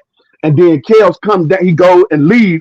And when he come down, now he ain't got the black jacket on. He just got the shirt on, and he ain't got the scarf around his neck, the red scarf around his neck. And he go down into the audience. He said, I'm coming. I'm here. Here I come. Like that. The way you do it, the way I can't say it, the way Kel said it. And his bodyguards, and he was walking through the crowd. There you go, J-Rock. They had to go, ahead of him, and he went down. And I happened to look. Now I wasn't physically there, but you can just get an idea. No, I've seen it. Of looking, I know exactly what you're talking about. Right, of looking, I said, man, people just cheering. They like, they enjoying the concert. People with their couples and whatever, and friends and groups and all that. But I said, on the flip side of that, just as much as you see that celebration and enjoying, maybe equal to or even more so, hate this individual for what he's doing. They can't, because of what's going on inside of them, they can't even appreciate none of that. Hate that. They jealous. They hypnotized with hatred. Yeah. See, here's the thing. R. Kelly comes from the school of Sam Cooke, of Marvin Gaye. Yeah. And like I said, I go back because of the audiobook I finished. Mm-hmm. Go back and watch when Marvin Gaye sung the national anthem at the '83 All-Star Game. Yeah, they showed that. They showed that last night. Yep, they showed that last night. And I watched Marvin Gaye, he was the only artist that literally made the national anthem a panty dropper. They I don't remember them saying that phrase like that, but they said something relating to that. Yeah. You have never heard women scream. I can't remember what it was I went on, but like that. You have never heard the type of just screaming. Because that's all my old man used to play. He played all that type of stuff. J-Rock. And wow. During the national anthem, everybody's supposed to be solitary, supposed to be stoic and everything. Marvin had people clapping at the end of the rhythm on the national Can anthem. you imagine that, J-Rock?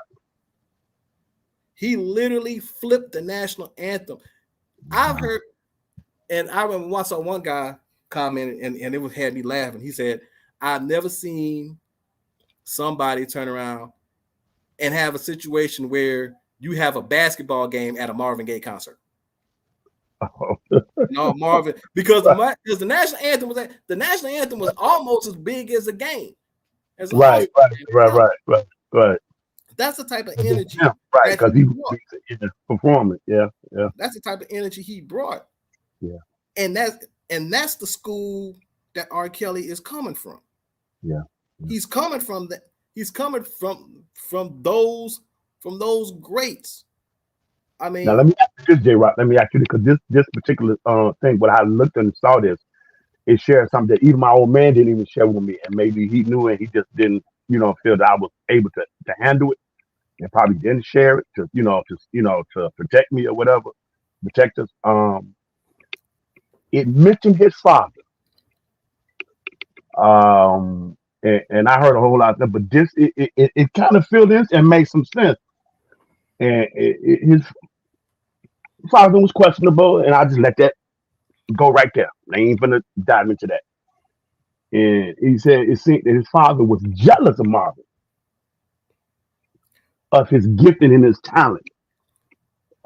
They kept reiterating that and bringing that out. There was some truth to that. Yeah, that pretty much was the source, and it was going on for a while. You know what I mean? And I'm not sure of the time frame of that coincide with the late Tommy Terrell passing, because that really affected him mentally. I mean, it really messed with him. Because when father got into a discussion and they got into an argument, you know what I mean? And it said I think the brother was next to the neighbor, whatever. He rushed in and and held him, and his dad in his arm, whatever like that. But his father pretty much his father was jealous of him. It was a lot of stuff that was behind layers to that. I'm like, wow. There was a lot to that because a couple of things I remember was the fact that Marvin was able to pay for a lot of things, put his family in a new house, and another major part of the resentment that Marvin had. Remember, his mother was sick and had to have major surgery. Right. His father was not there. His father was across country in DC. He never came in to see about hhis mother. Marvin was pissed about that. He was already boiling about that, even though Marvin was still battling his drugs and demons and everything else. But he had, because Marvin was overseas, he didn't even come back in the States yet. But once the word got out about his mother being sick. But the way they told it though, Jay, I'm sorry. The way they told it, is that I don't recall him indulging in anything prior to Miss Tommy Terrell passing. Prior to that, I think it was a little bit time ever because in an interview Marvin said like between 1975 and 82 was like some of his roughest years, and then he had serious paranoia in the last year of his life. Okay, and there was paranoia going in, and right, and even with all of that, Marvin was still writing because even after that, the Let's Get It On album came after that, and and somebody need to put this on a T-shirt. Had Marvin Gaye on a T-shirt, and on a caption it should say responsible for help making babies since 1973. There you go. That's why I shout out to the brother October London that did the album, the Rebirth of Marvin. And you got a chance to listen to the October London, how he did a tribute to Marvin Gaye, a whole album.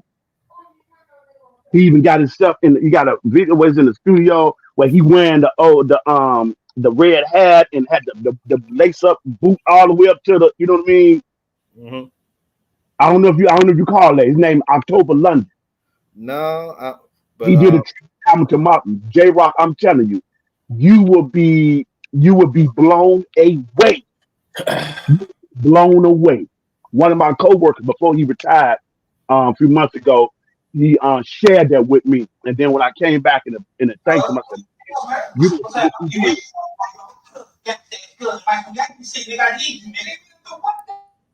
Yeah, and we Yep, he blessed me with that. His name is October London, and I think the name of the album is called Rebirth of Marvin.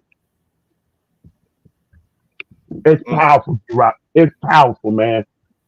It takes you right back to Marvin. Ooh, man, he did, man. Woo! That's what he did, man. Unbelievable, man. The whole album, every single song, man.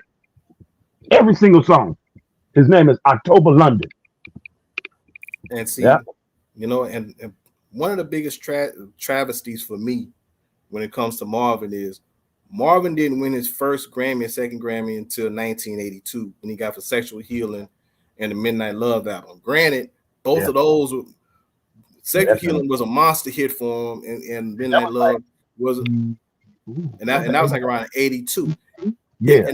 And those works were good for Marvin, but anybody that's in the know knows that his best works was on the What's Going On album. Yeah. Let's Get It On after that. That time between let's say 70 and 77, 78, that was Marvin's time, prime of his career. And he should have been, Marvin Gaye should have been about what, 5-6 Grammys deep. Should have been 5-6 Grammys deep, easy. Can you see how? Well, I guess we can only speculate, but you know what else too? Y'all brought this up on another live, and I kind of missed it when y'all was talking about the beef between Jacquees and Trey Songz. What you think about that foolery, man? Let me tell you something right now. Just distraction and just foolery. All it is. Yes, and I'm gonna tell you why. Because during a different time, Marvin Gaye and Teddy Pendergrass had a little beef. You ain't never hear Teddy Pendergrass air out Marvin, and you never heard Marvin air out Teddy. Never know they even had a beef. There was a small beef, and it was mentioned in the book, in the audiobook. The beef was, Marvin with his second wife, Jan. Jan had linked up with Teddy Pendergrass. Now, from what I understand was Jan wanted to sing, but Marvin didn't want her to sing.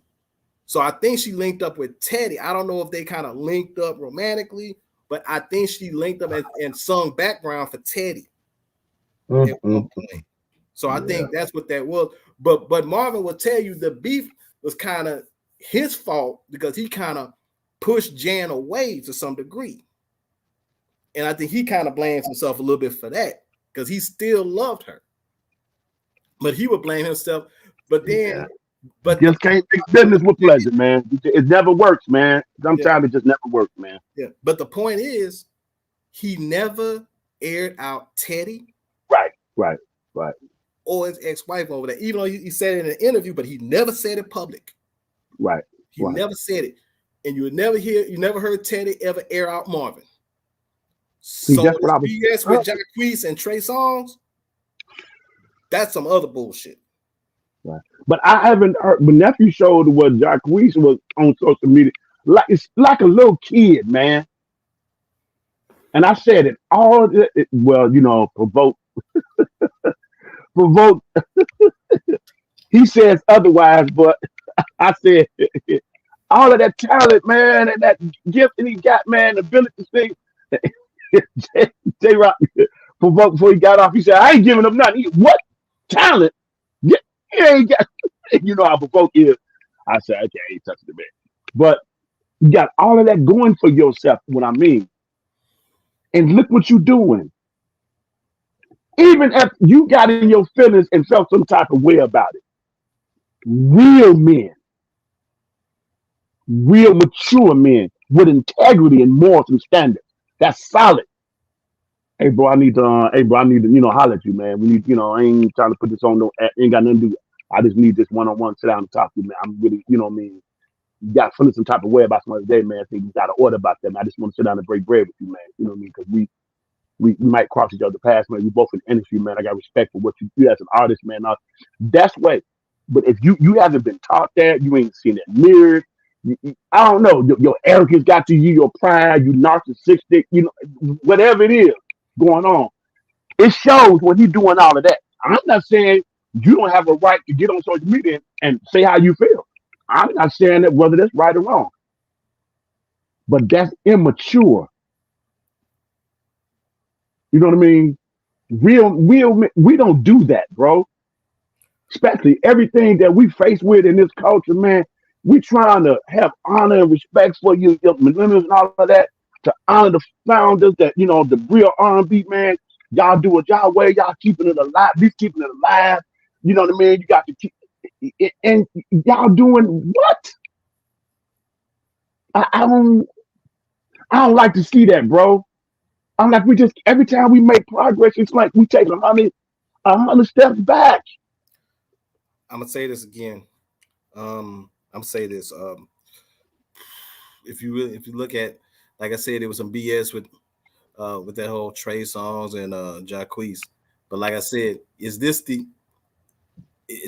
where we're going with R&B now? This is what we're doing.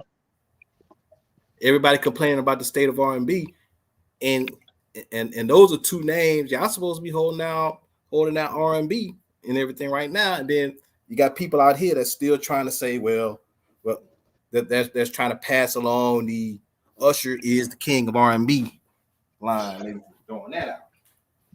He ought to be ashamed of himself, bro. And I don't know how he can get up and look in the mirror at himself. However, I get it. Excuse me. I remember Spitting Fire did a video on a live a while back, and I think she talked about, Rolling Stones top 200 R&B songs. I don't know if it was like between the 2000s or whatever, 90s, 2000s, whatever that they had. And, right. And really wasn't one R. Kelly song mentioned for obvious reasons, but I was like, okay, so Rolling Stone wants to play that game. Now, here's what Rolling Stone had to say about R. Kelly a little bit more than a decade ago. Arguably the most important R&B figure of the 90s and 2000s. That's a direct quote from Rolling Stone. Yep. See that? And that quote comes directly on R. Kelly's book, Solar Coaster. I got the book, and I'm holding the book right now. Yeah, the book is right in front of me. And also the Associated Press, R. Kelly has produced some of R&B's most poignant and moving songs. And that's from Nakisa Moody of Associated Press. The most he picked up what Marvin Gaye left off at. I think he picked up the torch where Marvin Gaye had left off at. And there's others you can put in the hat with that, and we'd already mentioned them. But I think the closest one that he reinvented in his own way to connect to this era presently, prior to him getting, going away, back all the way up, because look, he was born in 60s. That's what, a year apart. Mm-hmm. So he heard I was born in 66, he was born in 67. So it ain't too much difference. So look how much music was still playing from mid 60s to 70, 75. Right. That's back in that time frame before we were born. You follow what I'm saying? All the way up to that right there. So we grew up in the heart of all the 70s, all the 80s, all the 90s, all the way to the 2000s. Yet when we 5, 6, 7, even 10 years old, my father from 5 to 10, he still was playing music from 60s, 50s, and 40s. Jazz, blues, R&B, all of that. You know what I mean? Even some, he was even playing Fats Domino, Elvis Presley. You know what I mean? All of them, he was still playing all of that. Only thing I didn't hear my own man play that I think is on point was I didn't hear no country. I picked that up I picked it up later on myself. You know what I mean? I didn't hear no opera, nothing like that. I picked it up that myself. Right. Play a little jazz. He had some jazz artists, but he wasn't really into jazz per se like that, as he was into blues. You know what I mean? Which is nothing but R&B. You know what I mean? And what country is nothing but, you know, a Caucasian version of blues. That's all it is. Right. If you really know the history, if you really know the history of it. So when you get all of those dynamics, he fed on all of that. And that's why I say, Usher, you cannot respectfully, humbly, respectfully, my brother, you cannot accept that because you weren't exposed to all of those decades and was able to touch and extract from that and not desecrate what they laid down, put your spin on it, reinvent it, and introduce it to a generation that never probably even knew about it and connected old and new together. You didn't do that. Kels did that. And then you birthed a generation of kids. Come on, Usher. Why would you even say? But I get it, though. I get it, though. Hey, I get- listen at this. Go ahead. Listen at this, Okay. I know you like this.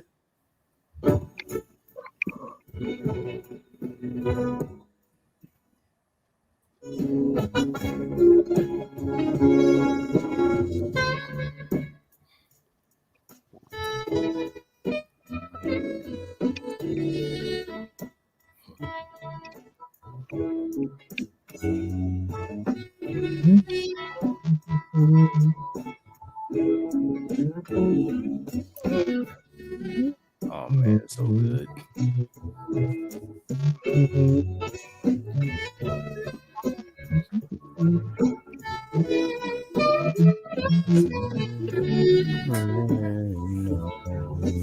It's a cold boy, that saxophone boy. Yes, sir.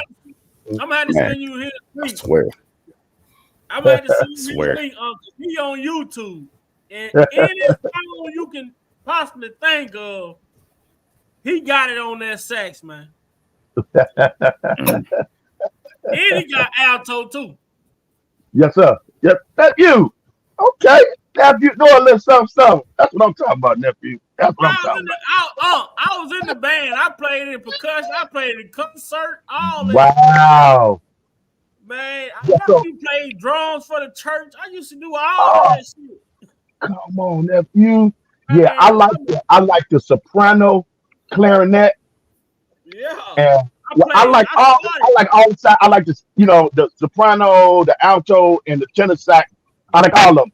But that alto sax, I would actually put number one. I like all of them, but that number one saxophone, I would definitely say it's the alto sax, and then the other one can be where it at. Also, I like the electric bass piccolo guitar. I love that piccolo bass electric guitar. That joke could do something for my soul, my brother. I yield back on that. I yield back. Man, my first instrument I ever picked up when I first joined the band, I was 6th grade, middle school. I first started playing the trumpet. Okay. Then I went from a trumpet to the baritone. Yeah, Sidney Bradley, she's a Caucasian jazz artist. She heavy in the game. She uses that a lot. Yep, that trumpet. Yep. But I could never figure out how to play that clarinet and that damn saxophone with the reeds and all that shit, man. I was like, man, what the fuck am I doing wrong, man? But you know, just give me the mouthpiece, man. You know what I'm saying? That changes the sound too.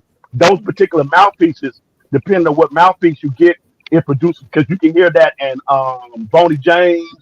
You can hear that in who else? Paul Taylor, Julian Vaughn. Julian Vaughn is the one, the black artist. Julian Vaughn, the one who used the piccolo guitar. It's a couple of artists that use it. A couple of artists use it. It's so many, man. It's so many that use that. Yeah. Yeah. I'm I'm gonna have to queue up some stuff. Go and look into my profile, man. I played when I was in Minnesota. I played drums for the church when I was going up there. Wow, nephew. Yeah, you have to share some of it, man. Oh yeah, man. I played the snare. I played the tenor. I didn't never play bass because I didn't feel like carrying that shit doing Right. Right.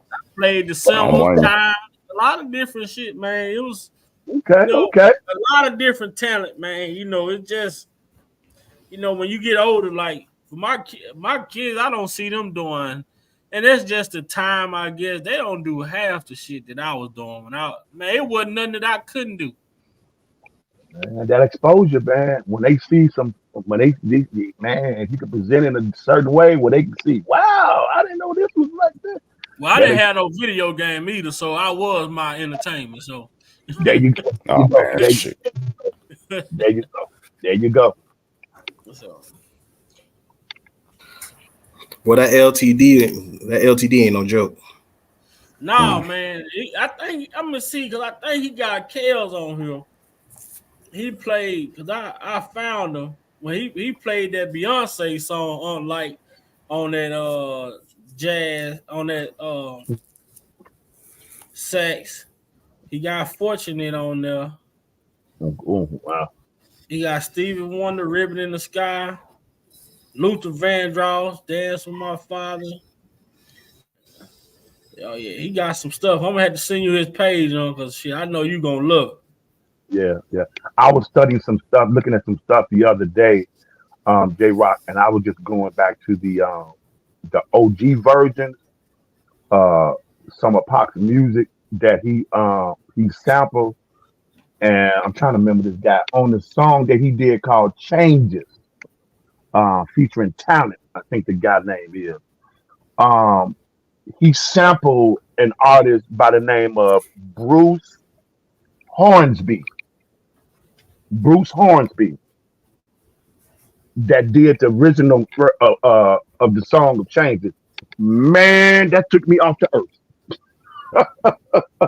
That took me off the earth, man, because I wanted to hear the originals as opposed. I like the commercial one that went to, it was to the public. That's fine. But the OG versions, oh man, listen. That's why I say Pac and Kels, I just can't. I'm sorry, y'all. I can't separate them. I can't because their thinking capacity, man, is so intertwined, man. It's just amazing how Pac's thought process was, not Kels' thought process was. The music that Pac sampled not only was the backdrop of what he's saying, but the people that he sampled and he went into their art, man, you would have never thought a hip hop artist would even know nothing about that and touch that. And how he can do his OG version and then the commercial version, and they was two different sounds of the same song. I text you, Nissimo. Two different samples and all of that. Go ahead, nephew. I'll yield back. This is October London. Yes, sir. October London. You rebirth the Father.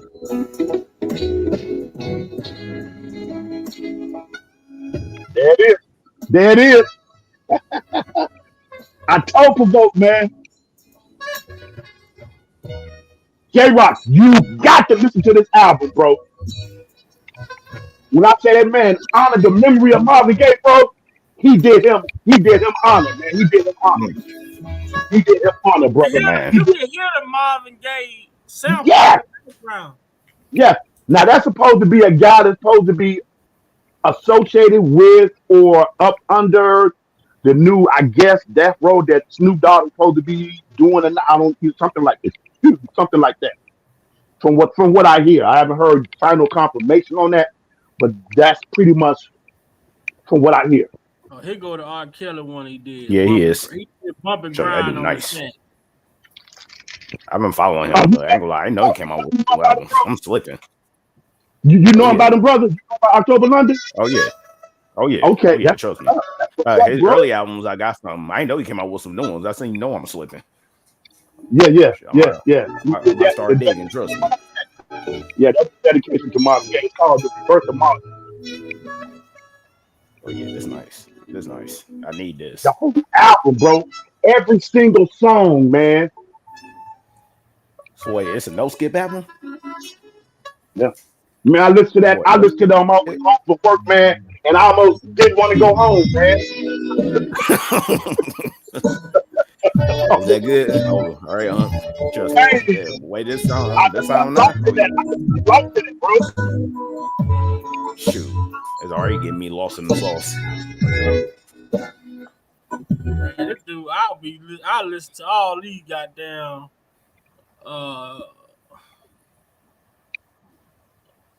I listen to all these songs tonight. Man, Man, shoot. yeah. Well, crazy. I just got finished digging for some music from the Four Tops. I went through all the albums of the Four Tops, man. And now I say here it is. I'm like, bro, I'm too sad now. I gotta do it another day. Yeah. Ooh, man. Y'all had a subject earlier that y'all talked about. Y'all talk about the vulnerability of men and women earlier. Yeah. It was a song I ran across. Everybody pretty much know the song, but it almost kind of touches on that topic. If anybody remember Renee and Angela, You Don't Have to Cry. Ooh, J-Rock. Wow. That song there really touches it. Both verses, and I'm gonna tell you, fellas, if you're looking for a quality woman, you listen to Angela Winbush's part when she comes in. She came in on that song like Tina Marie came in on Fire and Desire.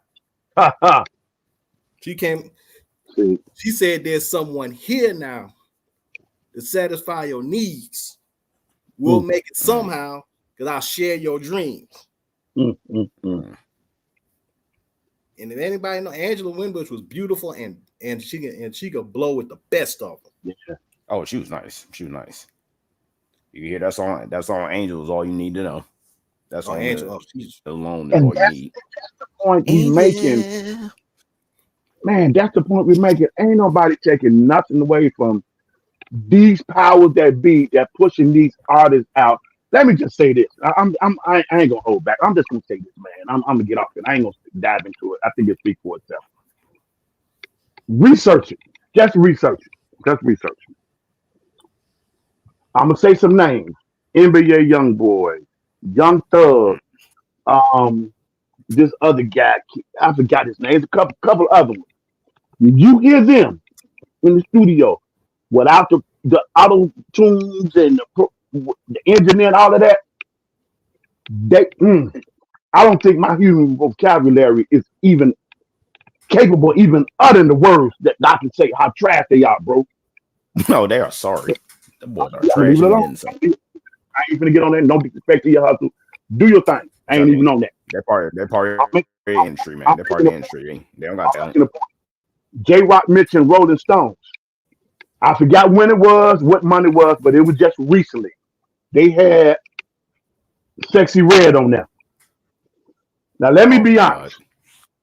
Because of the foundation I got and how my old man taught his children and how I embraced it, I'm able to look at different genre, different age bracket, man, and appreciate the artistry and hear the talent and even the potential. I said, man, a couple of years, they gonna come into their own.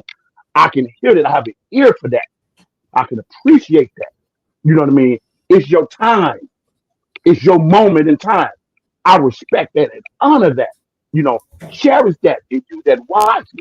So I can do that. So I don't have no problem. There's a lot of songs by, Lil Baby that I like.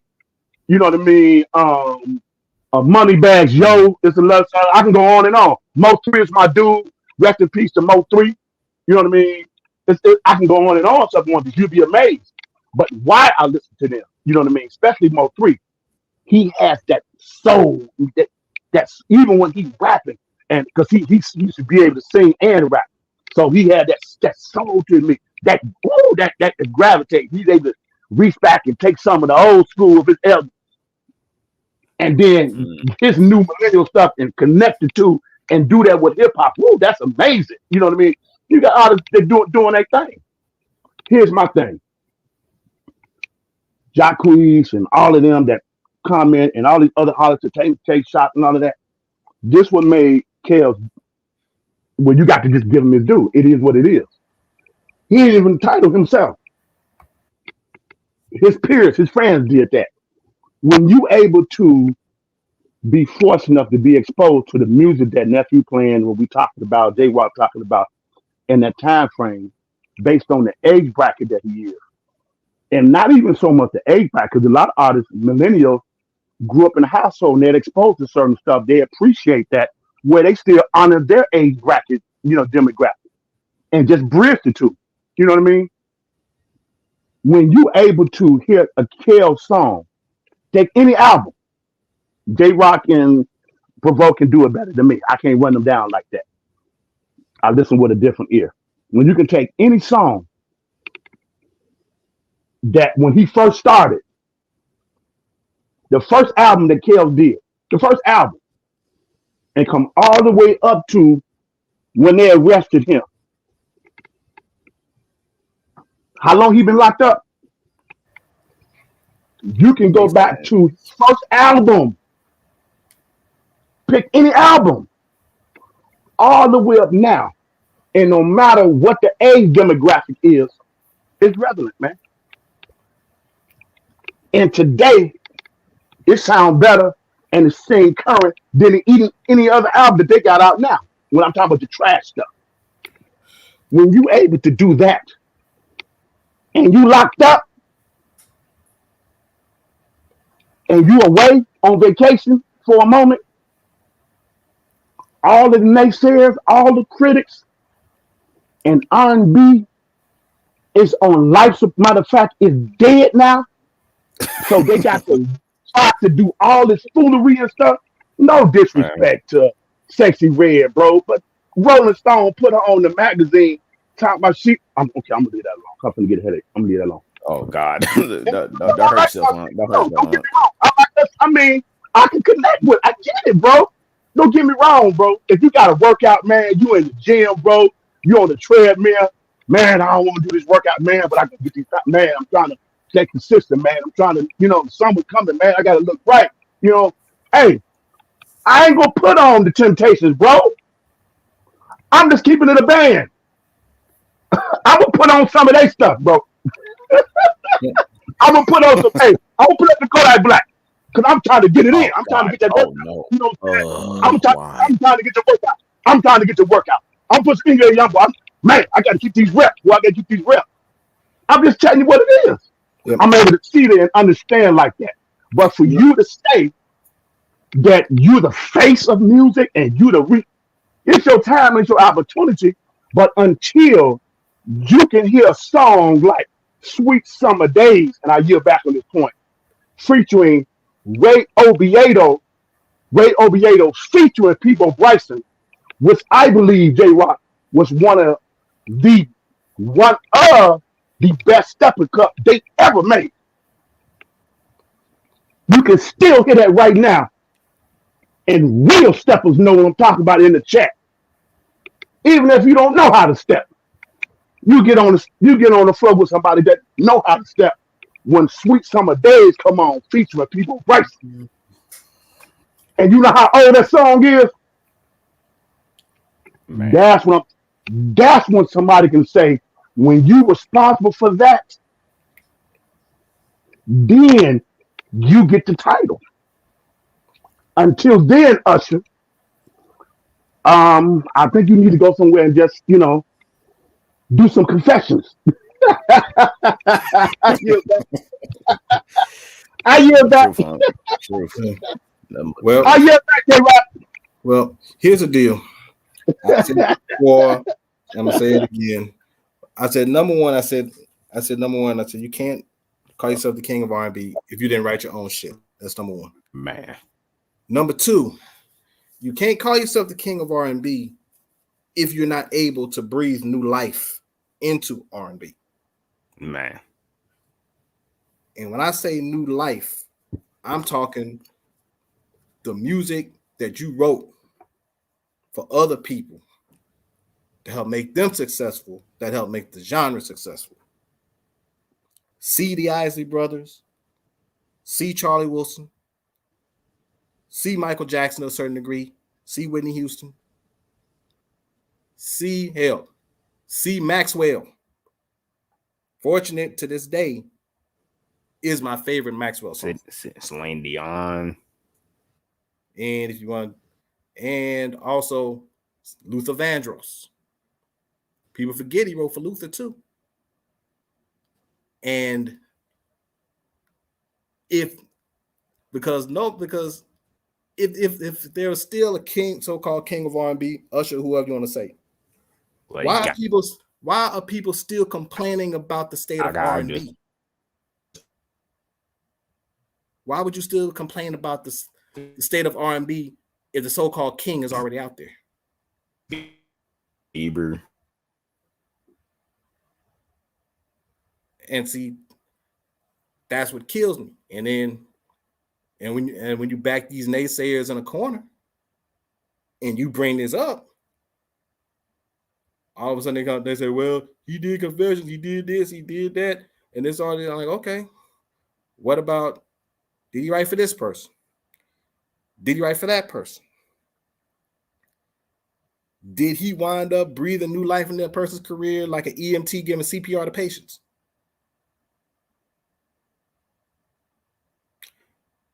And if he didn't, then to me, that would consider the crown to be fraudulent.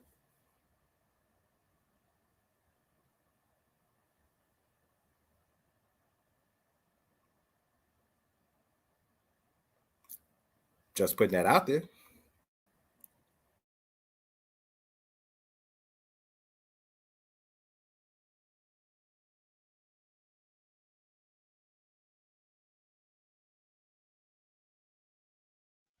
It's all facts, J-Rock. That's all facts.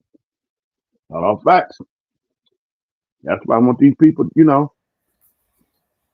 really understand that, man. But I get it, though, man. The thing is, Muse, they know. Yeah, I know. They know. Yeah, they know. Them bastards know. I know. But like they say, when you're trying to come up, what you do? You go at the person that's on top. And I ain't got no problem with that. Ain't got no problem with that. But you better be able to hold your own, though. Don't get lost in the shuffle now.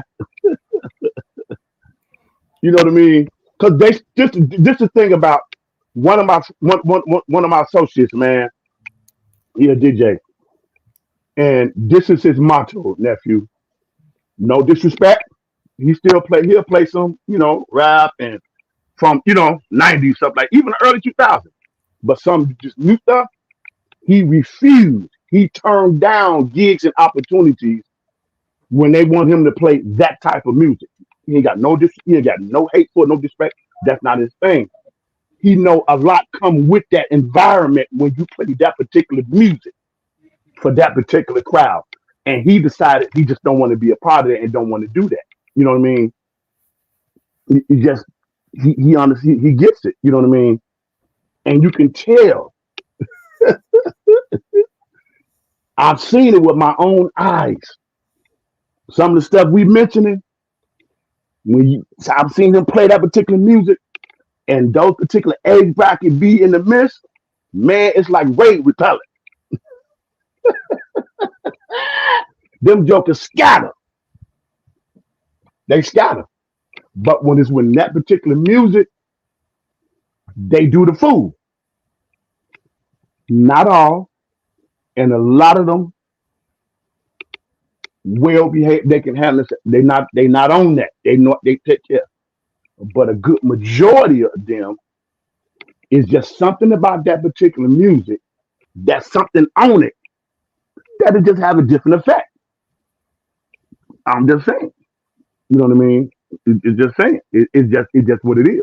You know what I mean? I can hear something from the 90s rap. You know what I mean? Even some of the hardcore rap that won't give you effect to some of these stuff doing today. My last point is they stuff you cannot keep up with. Meaning, I've heard DJs say when you're trying to be a DJ and you playing hip hop music, current hip hop music, that they stuff change every couple of weeks. They stuff is changed. So you really play something December that they didn't came out with maybe in October. Shoot, by the time May or June get here, that stuff they don't want to. They have a fit when you try to play some of that stuff like that. But you play some. I've seen it. They're playing some Pac. They can play some Biggie, man. Even going to the house, the house music. Play some stuff from the 90s, man. Play the late Godfather, Frankie Knuckles. It have a different energy, have a different effect. But when you play some of this new, woo, man, I just sit back and just shake my head. I'm like, are y'all even listening to what's being? You even listen to what they saying? But hey, this they time. You know, it is what it is. I don't say that's music. You know, I wouldn't label that as good music. Not no good music. You know. You know, I said this point earlier. Called this trap music and this drill music. That ain't music. That ain't nothing but death and destruction. That's all that is. But you know, I said this point before, and I'm gonna bring this point up again.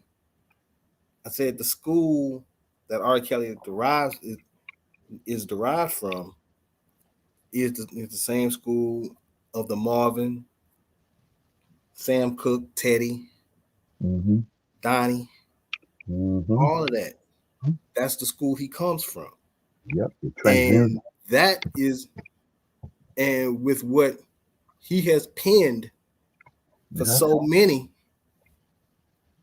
like for the Isley brothers and like I said for Whitney, and let's be honest, if it wasn't for R. Kelly, Charlie Wilson might still be strung out on drugs somewhere. And I know I've seen a lot of people dispute that, and so I don't even bother to get into the debate with them, J-Rock, because I don't really have all the current so I just yield back on that. But it'd be I believe so, because even though Snoop had him be relevant to a certain degree, but he never got to the level that he wanted when he kind of worked with Snoop. But when he worked with R. Kelly, it changed. And ain't nobody taking nothing from that, Jay, right? Nobody taking nothing from that. You know what I mean? If people ever heard Kells, man, ever sit down and talk to this man, this man don't have to hate on nobody, man, to be jealous of nobody, speak ill will of nobody when it comes to this artistry and this music thing, bro. Because he's so focused on his gifting and so much appreciation. And he done had different hip hop out there. He done collab with and show love to the same to a pocket other artists. So that's when people be saying all that old, I'm like, you don't know what you're talking about. But the power of R. Kelly, Charlie Wilson would not be known as Charlie Wilson. We will still be calling him a member of the Gap Band.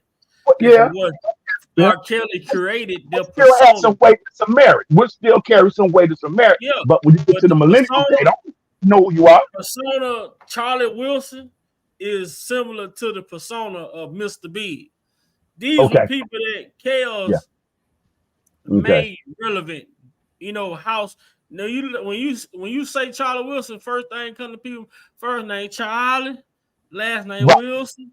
Mr. Big, Ron Isley. Everybody know Ron Isley, but a lot of people know Mr. Big. Right. You know, so with Kells kind of reinvented what he had already had a great run in the music industry, but Kells kind of reinvented him, in another way as a solo artist to be relevant again, but they're not gonna give him the credit for it. Well, they don't want to give it, but they can't take it away because it's his work, it's what he done. Yeah, I agree with that. This song right here on the screen is something totally different. I never heard a song like this from R. Kelly. What's that song about Terry Hunter? That's It's Your World. You know what I'm talking about, J-Rock? You know that house mix J-Rock by Terry Hunter? DJ Terry Hunter? You know what I'm talking about, J-Rock? Refresh my memory. It's a house. It's a house track. It's a house track. It's maybe just so known in Shot Town. You know what I mean? Mm-hmm. I forgot how to go, but It's called The First Take is Your World. yeah, Get a little bit of this, man. That's it. Yeah, that's probably it. Because it's different versions. It's got Jennifer Hudson. That's it. That's it. It's your word. That's it, nephew. Yeah, we're gonna get a little bit of this before we get ready to get up out of here. That's by DJ Hunter, DJ Terry Hunter. Oh yeah, Terry Hunter original demo mix. So I know it, nephew. I'm looking at it. Yeah, I already know it. I can't see it. We're gonna get a little bit of this in, and then we're gonna close it out, man. Your boy got church in the morning. Yes, sir. Yes, sir. It seems like them mornings come fast. Thank God Hey, for them. don't be nephew. Yeah. I thank God for them. How's the little boss lady? How my little queen? How my little queen? My little boss lady? Oh man, she called me yesterday. I had the boys in the barbershop. So she called me like, Dad, I want to watch Trolls. I was like, okay. She's like, but it costs $19.99. I'm like, okay. I said, well, then I'm gonna go on the Prime thing and pay for it so you can watch it. Well, ran into a problem. The Prime account that was on the TV wasn't my account no more. It was her grandma's account. Oh, like, well, I can't buy Prime on your grandma account. So she got to sound out, me being a dad. right. I say, Kayla, you crying? She's like, yeah, because I really wanted to watch this movie and you told me you was gonna get it for me. I'm like, well, then I'm willing to get it for you, but I can't get it on somebody else's account, So me sitting there trying to figure it, I'm in the barbershop now. I'm like, well, then log out of it, close it out, and go to sign back in again. And I say when the stream come on and it showed the little QR code, all that stuff, I say take a picture of it and send it to me. So she do all that, so I had to get my other son's phone, send it to him, use my phone to take a picture of the QR code to log my Prime into the TV. Wow. Thank God for technology, though. Yes, sir. Yes. So I told her that stuff. I wouldn't know how to do none of that stuff. I said, you need to get somebody to help you so they can log it in. But she was persistent that she was gonna get it done. So yes, sir. I said, well, send me the picture of the stuff that's on the TV, and I'll log it in. So she sent me the pictures. I had to send them to my other son's phone, take the picture, and then scan it from my phone, log it in. She said, okay, Dad, is on. So then I gotta go in my phone to go to the Prime, the video she want to watch, buy the video. She said, okay, Dad, I love you.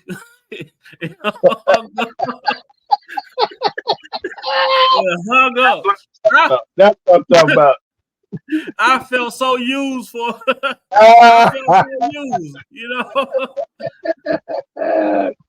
It's all worth it, nephew. At the end of the day, you're like, I'm thankful. I'm so grateful. That old song, gospel song, so much to be grateful for. That's old school. That's old school. And also, that's beautiful. I came on here. It's good, man, to come on here for a little bit and talk because it was like Wednesday. Well, I just left, but my mom called me. So you didn't ain't nobody called and told me nothing. So I ended up calling my dad, man. He was talking and he's like, well, they say everything go good today, then I'm gonna go home. And I was like, okay, well, the doctor come in the room, like, I'm gonna call you back. So he never called me back. So yesterday evening, my mama come calling me again. Can you call talk to your auntie? I'm like, what's up? What's going on? It's like, well, it's something with your dad. I'm like, what? What's going on? They're like, well, your dad probably finna be on dialysis. I'm like, what? This man just told me he was going home Wednesday. Right. And for me, like, I'm the only kid don't stay in the state. You know, but I'm the oldest out of all the kids. I felt some type of way because, you know, the baby mama, she ain't took the need to even reach out to tell me that my dad was even sick. Right. You know, but you know what? I know that's God. I mean, I'm not gonna say it's God. That's the devil telling me to look at this situation the way that I thought about it in the beginning. Because at first I got pissed off, but then I had to remind myself, you know what? There you You go. can't do nothing about what you can't do nothing about, man. You know, I know now, and it's up to me to make a decision how to move from here. You know, That's it. And in the process, the kids are able to witness how you maneuver like that, oh yeah, and that they can always draw on that information as they continue to grow up. Yep. That's it. That's you. That's it. Yeah, my mom. But you know what? It's so different though, because I was having a conversation with my mom, and I'm the second oldest on my mama's side. I got an older brother, then I got 2 younger sisters. And my mom was like, and my sisters, they live near my mama. Me and my brother live out of town. And she like, well, you know your sister, you know, your mama, you know, she like, I'm getting better, but you know your sisters ain't gonna do nothing. You know, I'm like, yeah, I know, I already know they ain't gonna do nothing unless you giving them some money or something. And she like, yeah, then she's like, well, your brother, you know, I know if I need something, he'll send it, you know. I'm like, yeah, that's kind of like who he is. She say, but I know if I get sick and need somebody to be here, you gonna be here. And there was enough confirmation for me. I don't give a damn about none of this other shit that go on in the world. I know I'm the type of person, if I say I love you and you important to me, you ain't gonna have to look for me when it's time to whenever it's time to go down. I'm gonna be right there. Yeah. You know, it ain't enough distance, ain't enough miles in this world to keep me away. You know. Yeah.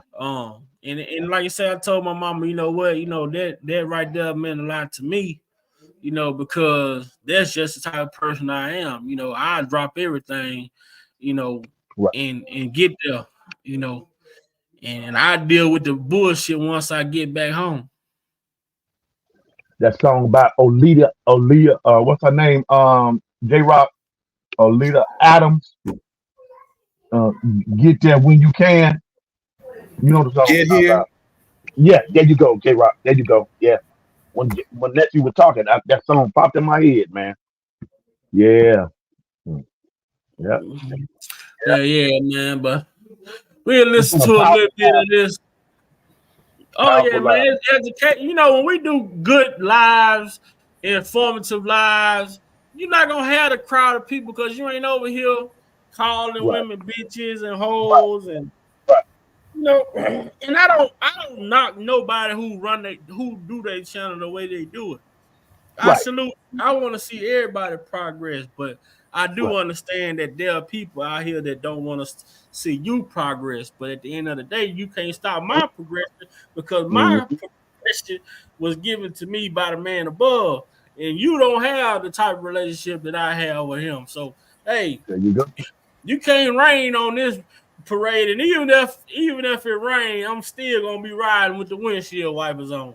You know what I'm saying? Yeah. Before I bounce out, I want to go ahead on. I want to say something. I want to say tribute right quick. I want to say rest in peace, rest in power to Carl Weathers. Oh, what? Yes, sir. Yes, sir. I seen that. I want to find out who you were. Apollo Creed. Yeah. Man, that hurt me because man. When I was a kid, my dad took me to see Rocky IV. He took me to see Predator. Wow. He took me to see Action Jackson. So we saw all 3 of the movies together. Me and my dad saw all 3 of the movies when I was a kid. So he literally should have been an action hero, but he was a shining example of Black masculinity. And yes, sir. Well said, J-Rock. Well said. So rest in power to him and prayers to his family. Man, yeah. Let me say this to J-Rock. We talking about the music for nephew do his thing and get out of here. I bought a Blu-ray copy of The Wiz.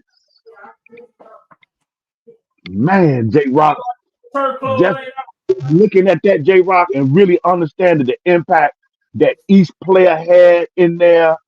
The Nipsey Russell, the man, Michael, Diana, I mean, man, Mabel King, watching what's happening and understanding her journey and what happened to her when she started to get sick and she, man, how she kept pressing and man, it just wow, man. It made me look at the Wiz, man, in a whole different light, man. You know what I mean? The whole production of it, the whole movie, music score of it, man. I said, wow, they don't do that, man. They don't make them weekend do. And that's what I think Kels was doing, man, with that Trapped in the Closet. He was going another direction with it, man. And you got other, black artists that's doing their thing. The what's his name? David E. Talbert, Jakari Johnson. It's a couple of sisters that doing anything with music plays, man. It just put my mind in that thing, man, that we got a wealth, disrespecting no other culture, man, because we all got something to bring to the human table that every ethnicity can enjoy and benefit across the globe. And I'm just saying, and us, man, Right. if we focus more so on this, we'll spend less time on hating and being jealous of one another and trying to hurt and harm one another, man. You know what I Yeah. mean? Yeah, and let's not forget that R. Kelly song, "When a Woman's Fed Up," was made into a play. It was an actual Oh, play that was made, and it toured and it toured major cities like Dallas and Houston, and I forgot who the director was, but it was called "When a Woman's Fed Up." wow. I don't remember hearing about that. I don't recall that. Yeah, there was Oh, man, there, that's it was powerful. a play. It was a play. It was a stage play called "When a Woman's Fed Up." Oh, man, that's awesome, man. Oh, That's one last thing. I forgot. It's Najee, People Bryson. Look it up, J Rock. When they come in, they dates come. It's a jazz thing, 'cause I'm going to another jazz thing this coming weekend. Man, it's this young lady. Her name is Jasmine Gent. Gent. She's in her 20s, J Rock. Phenomenal. Phenomenal. Got Jamaican parents and roots, man. Pedigree is thorough and well put together, my brother. It's gonna be an honor and a privilege to see this young lady, a sister, J Rock, jazz artist, plays the saxophone, along with one of the great jazz artists right now, Peter White. Woo, man, and Marcus Anderson. Gonna be a little man, J really Rock, watch out. man, Them stupid ass that do the dumbest shit ever, man. man. What happened, nephew?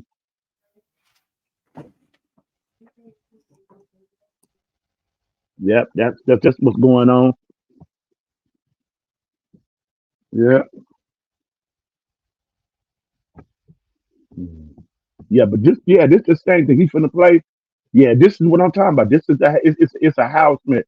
But when you pull it up, name of it, it's different individuals. So I think it's 6 songs on this particular thing. If you go to Kale's what you call it, the whatever his catalog, whatever. You go to the thing, you should be able to pull it up, and you will see it. But it's by Terry Hunter, and it's like it was remixed in different versions. They got Jennifer Hudson, like I think her song was on it. Then it's another artist on. He did a mix with that with Kale's song. You know what I mean? It's the same song. He mixes, I think about maybe 4 to 6 different ways. I think it is. Just man, they when they play house music. When I be in that set that day, man, they be playing that. They do pull it up. That's why I can't wait till it get warm, man, so we can start hear some of the goodness, man. Because when I be seeing that, when I be in that atmosphere, J Rock, it seems that it'd be like when we had the Million Man March. It'd be like when everybody gathered in Grant Park for Obama's inauguration. I don't care about nobody thinking about the presidency, how he did his administration. I'm not even on that. I'm just talking about that time frame when that happened, man. Whatever the differences was, or the ills, or the pain, we was able to shift and set that aside, and we saw a better humanity amongst communities, man. Um, I think we need to just like they be putting all the foolery on social media and sending all the negative things and pushing that in the algorithm. I think we need to bring those sort of things back. You know what I mean? Because at the end of the day, that's what's going to be needed when a loved one pass, when a loved one is, in the hospital, when we got a kid that got some challenges in school, when you got parents that might have special need children, they're trying to navigate and they, doing all that they can, and they falling short of some support and help. These are the type of stuff, and that's why individuals like Mr. Kelly's music, Donny Hathaway, and all these other artists, the Barry White, you know what I mean, the Marvin Gaye, all of these, Isaac Hayes, all of these individuals, man, that music helped us get through these things and know we can make it. Marvin Gaye, what's going on? That really helped us look at the issues in America and say, okay, in the words of Pop, well, use your bully pulpit, use your office to address our concerns too. We matter too. And so we just got to, like Pac said, we got to see each other as brothers and sisters as opposed to two distant strangers, you know. And we got the power, we got the instrument and the tools, and what we utilizing, that's utilized it on our platform to push this type of stuff, you know. Let us keep on addressing the incident that happened in Virginia. There's no way that stuff ain't went global. You know what I mean? There's no way they ain't went global. I can't understand that. But somebody said years ago that bad news travels quickly, but good news takes its time. So you got to double and triple your efforts when it comes to putting that goodness out. Because goodness will always lag the bad and the evil that you see that's going on. We overcome evil with good, the word says. You overcome evilness with goodness. I yield back.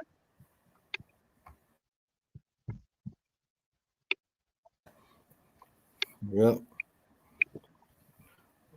Well, that's true because I always say a lie goes down a lot sweeter than the truth.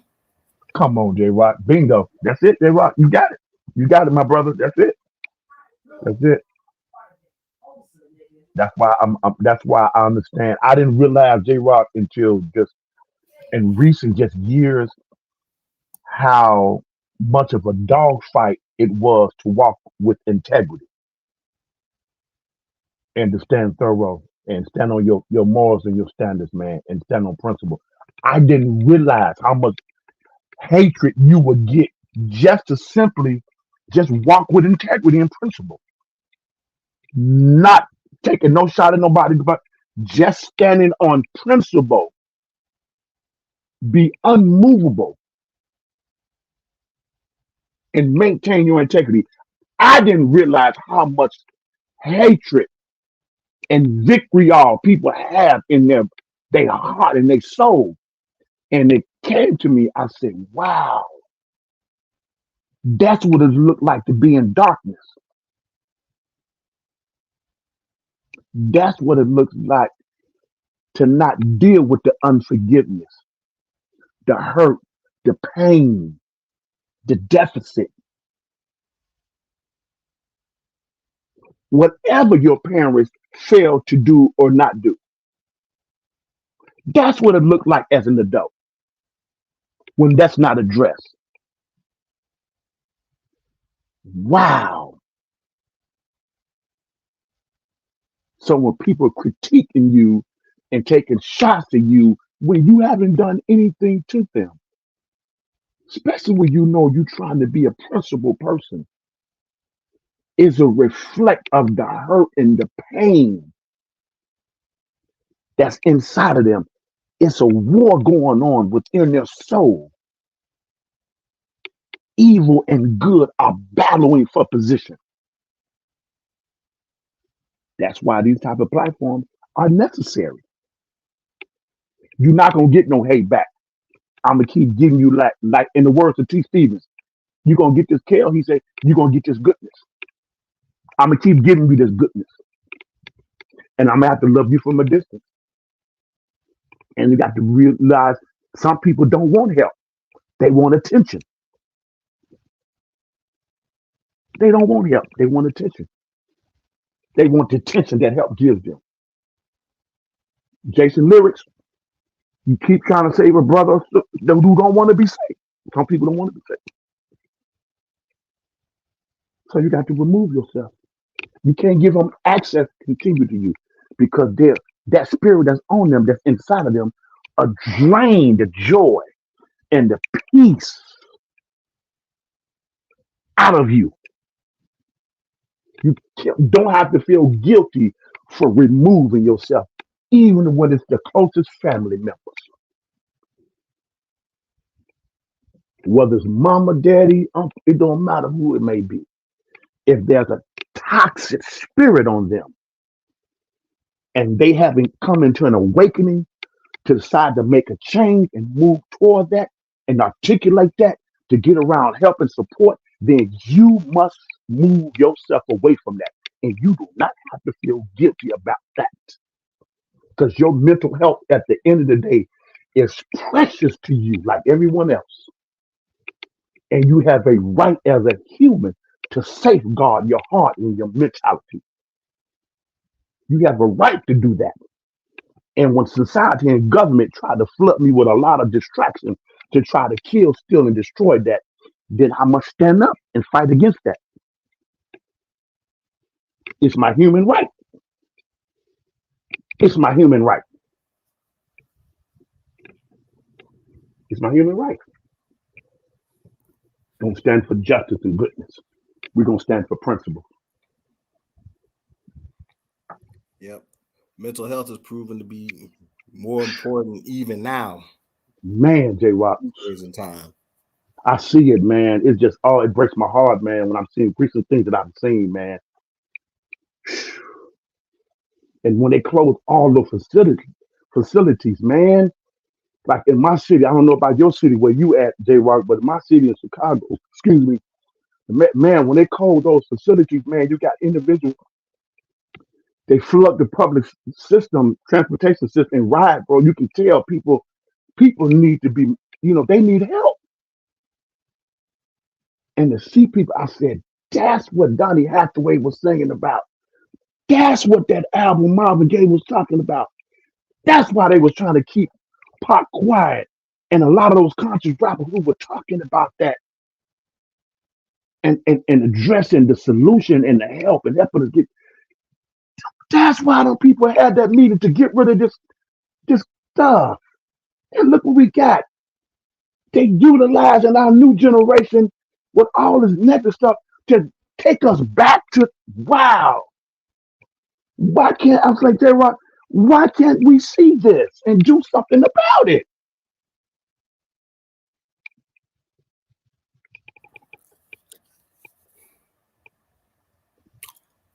That's why these platforms are so necessary. Conversation with Sir Miguel. You know what I mean? I think it's real funny because of the fact that the one person that they tried to demonize is the one person on an album that they tried to demonize when they tried to say I admit it, which was never no I admit it. So they need to put that bullshit out. Right. They need to take that bullshit and wipe their ass with it. When he had a song called Planet. And Planet, which is another reason why, if Marvin was still alive around that time, that R. Kelly would have I believe he would have gave that song to Marvin. Either that, and I said this numerous times before,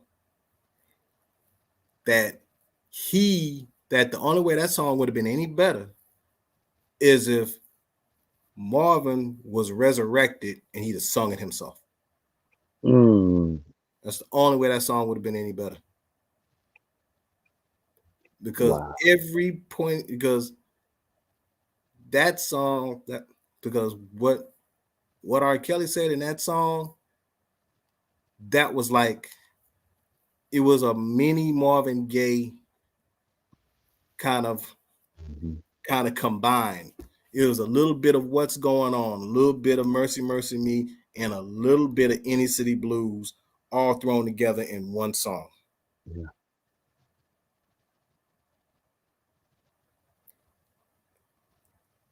And when R. Kelly said one line, when he mentioned, "What about the planet? What about the justice? Yeah. What about the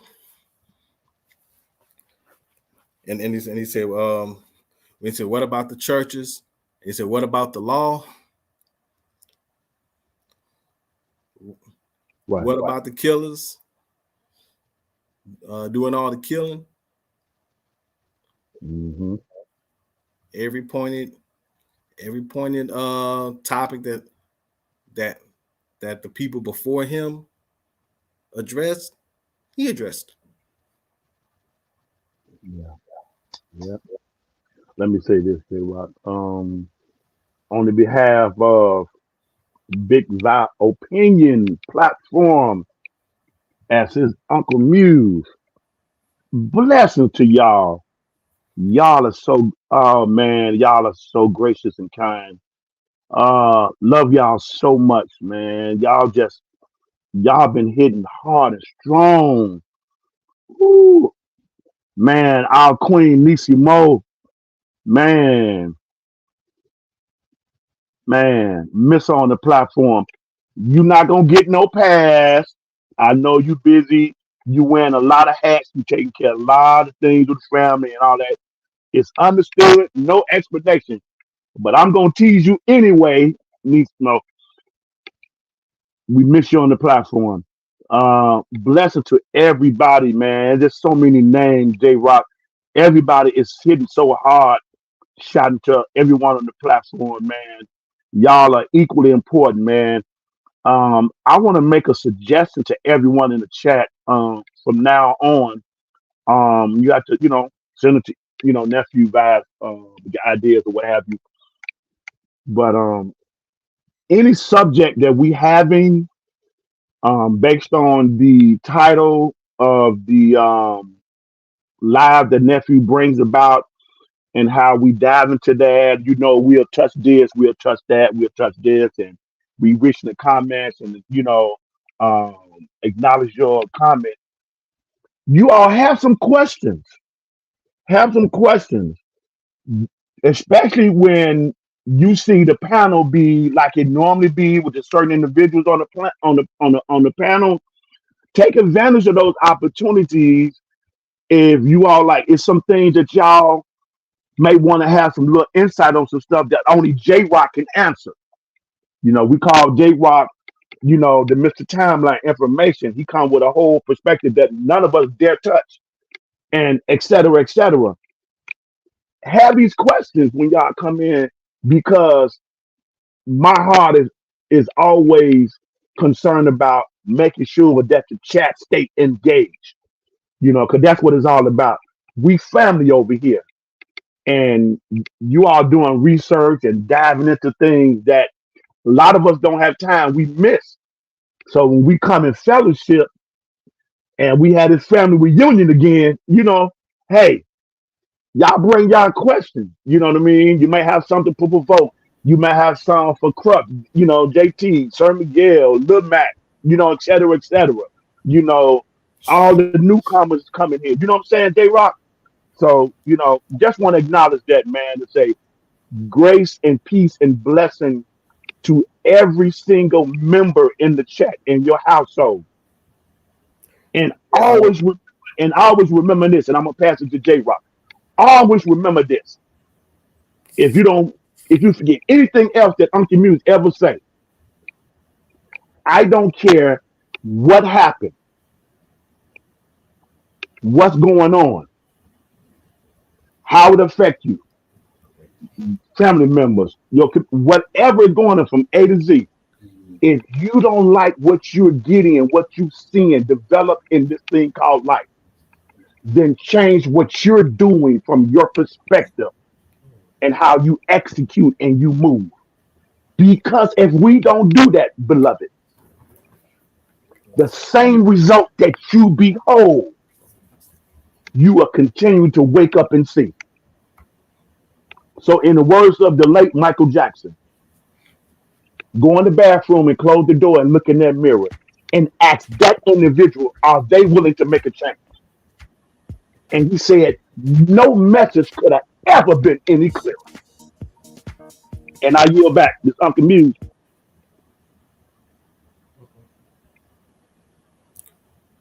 Yeah, and I think James Blackburn said he got a question. I'm just waiting for him to put it in the chat. Okay. Yeah. We got one more question. Nisimo came up. I'm gonna go and get this song in when Nisimo get done.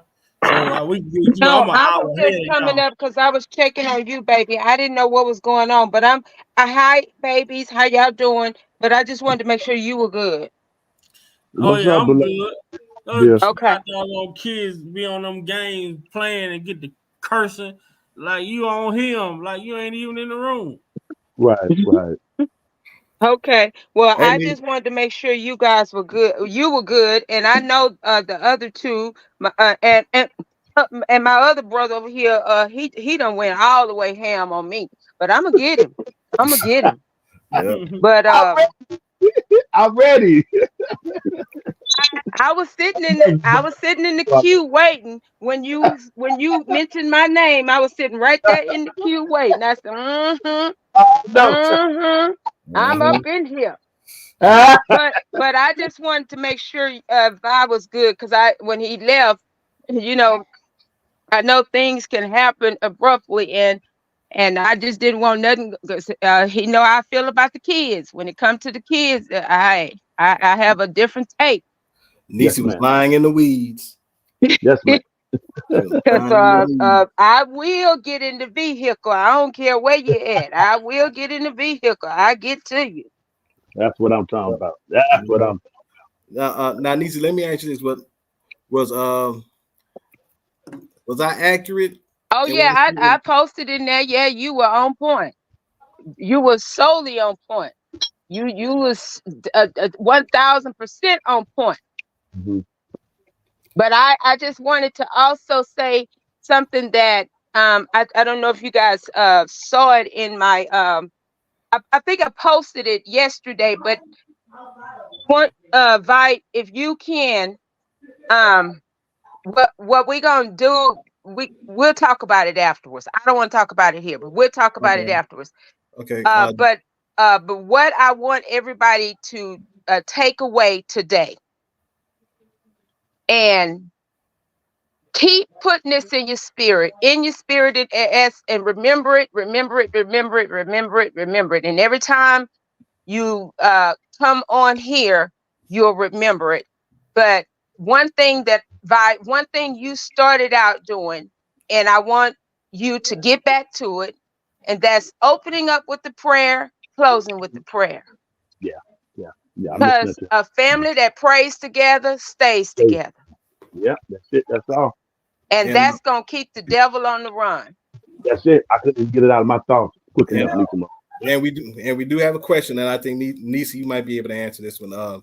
James Mhm. Blackman got a question. He says, "I want to know, how does the state have all of these postponements delaying the appeal processes on Kel's case?" Mhm. Say that again. The question from James Blackburn, he said, "I want to know, how does the state have all of these postponements delaying the appeal process on Kel's case?" Okay, there is no delay because the state the state said that they dropped everything. We're only dealing with the feds now. Mm-hmm. The state has dropped everything. We're not dealing with the state. We're dealing with the feds now. Right, which I This remember. is a fast process. This is a quick appeal And process. the reason why it's quick, for those that need to know, and I wish my other brother was on here. The reason why it's quick is because, well, let's say it would have been faster, but remember, they broke the law to get a conviction. Right. So now they got to go break some more laws to try to bring in some information that they don't have. Right. That because they didn't realize that they dealing with a beast. Yep. That's it. That pretty much sums it up. Right. That's pretty much sums it up. Right. You're right. Not only that, it's a beast of their own making, and now they're going to have to continuously try to feed that beast. But see, the beast that I'm talking about is the beast that was sent from God and only God, and that's Lady Jennifer Bunjean. I follow you, Lisa. Right. I follow you, baby. Lady Jennifer Bunjean didn't come into this fight to play games. She came in here to take care of business. Mm-hmm. Using a very law that they're mishandling. Yes. And she said it. When I was at the sentencing, she said, I'm going to use y'all's law that y'all put together. And remember, I don't dance to the white man's law. Yeah, that's it. That's it. And yeah, they don't know what to do with that. And see, in the beast narrative, it's almost like really a double entendre, because I can say that it's with Jennifer Bunjean or the actual lies that they've actually converted and they tangled up as a beast of their own making. The thing is, this is let me go because I spoke this to you, J Rock, and I've also said it to Vi. This is where I have to commend you guys for staying the course. And staying the course means going back, revisiting everything that was said from the beginning, all the way from 2017, 18, 19. Yep. Keep bringing it back up. I'm disappointed in all of these other platforms that did not do that, because had they stayed the course and stopped all of the bull crap, we could have been a whole lot further than where we are right now. Yeah. A lot of leg work Jennifer wouldn't have never had to do, because remember, a lot of the things that was needed, we have it. We got it. Yeah. Don't look for Robert to remember all of these. We got the date, man, on live right now. That's J Rock. Yeah, there you go. That's the timeline. That's it. There you go. When you come up with some other timeline, and we got you, baby. Yeah. So when you come up with whatever you got to come up with, we're not gonna come to play with you. We're not gonna come to talk the bull crap with you. We're coming to take care of business. We got all of the people that's supposed to have played a part that knows this case back but not the lies, but the truth. We need the truth. We don't need the made up lies. We need the truth. And there is a whole lot of truth that was not told in these trials. That's facts. And where I'm going to always stand, and will always stand, and going to always lean on, all I'm waiting on to find out if this Section 8, lifetime of Section 8, is going to be abolished. And if anybody in this chat listening, or anybody on this panel listening that have a job, you should feel the same way I feel. Whether you're in Texas, whether you in Illinois, whether you wherever. Right. That money is coming out of your check. Yep. To to Yep. be for a woman that sat on that stand. First of all, let me get this straight. First of all, who was not who she said she were. Because remember, you guys, there is a Roshana and a Roshanda. Yeah. Yeah. There you go. Yep. Yep. Yep. And the when woman, baby girl couldn't remember her age. Ooh, man. Now you not remember your age. Why do you have to be rehearsed on what supposedly have happened to you? Yeah. right? Like one of And why are you looking for financial gain or financial payout from someone that victimized you? there you go. I don't want Like your money. like Mr. Jerry Curl was asked a question about how old his daughter was, and he fumbled to give a response. How you don't know how old your own child is, bro? And you know the funny part about that? He fumbled it. It wasn't the fact that he fumbled it. He knew. Yeah. But he tried to do whatever he can to try to make it seem like she was like she Yeah. was not of age. That's it. He was 20. She's 21. That's it. But That's where we got him, y'all, where we got him, it come where we got to stand firm on. And Vi, I know you know how to do it. Where we have to stand firm on.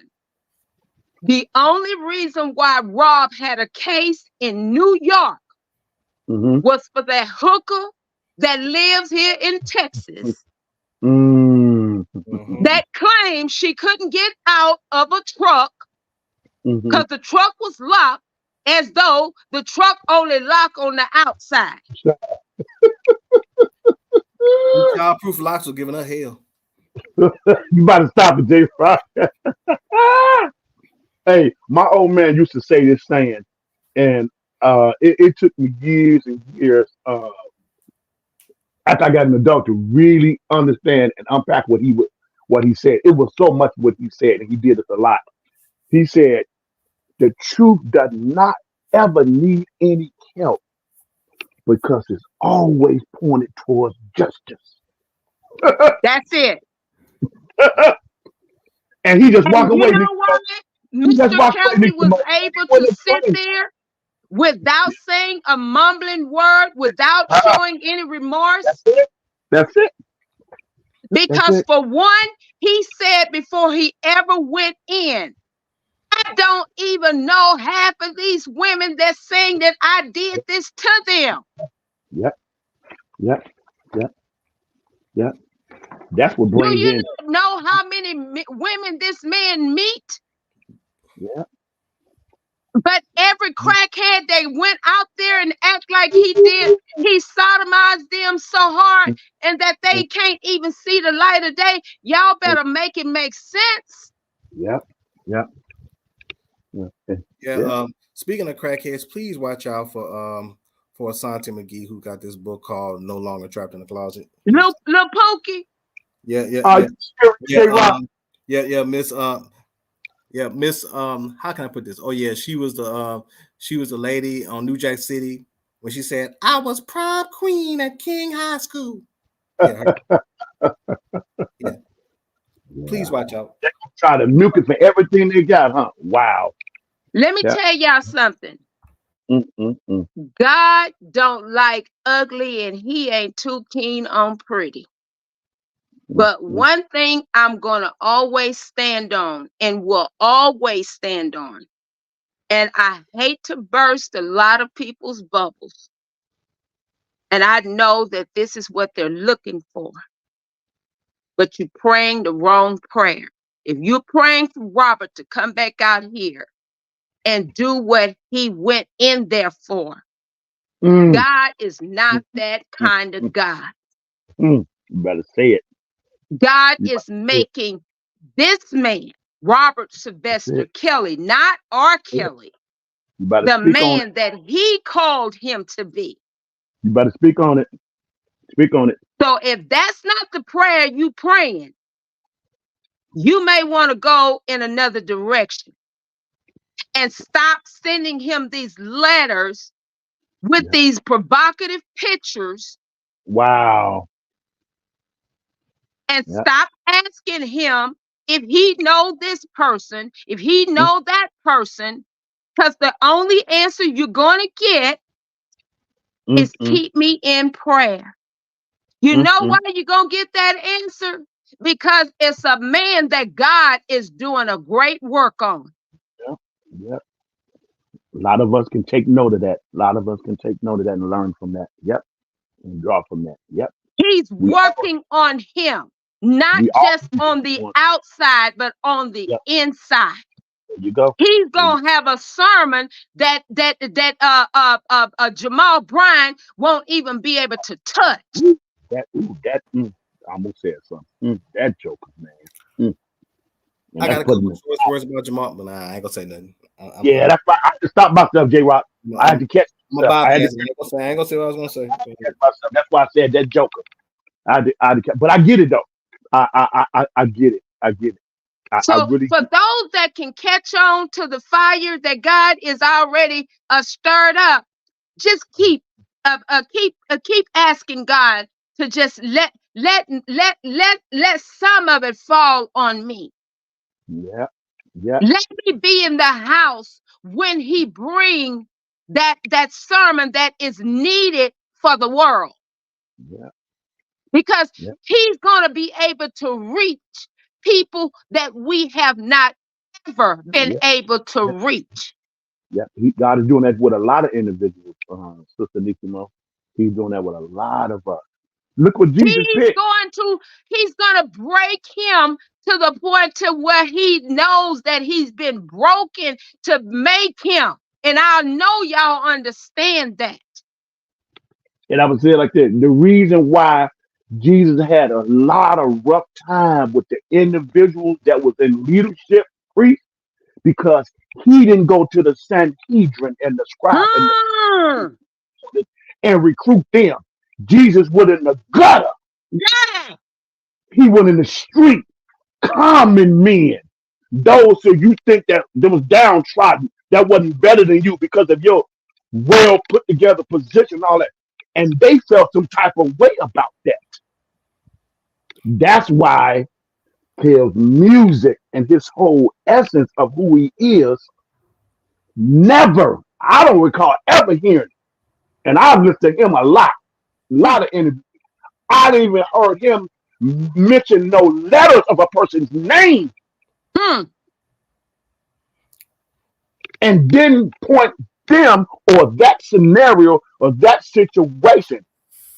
He brought awareness and attention to it, but he never accused Never. one that said that nothing. Do you know what type of relationship you gotta have with the Almighty Say to it even now. walk that, to be able to be Now. in the midst of all of that trickery and that garbage you know around you and just need rescuing? And God said, okay, I'm gonna rescue you. I'm gonna let this happen. This ain't gonna be pretty, ain't gonna be like it ain't about my doing, but I'm gonna take the attack that the enemy trying to do on you, and I'm gonna get some glory out of it. You When gonna the go on, enemy tried to you can go attack on a me, he vacation for thought he, oh my God. you finna go on a vacation for a minute.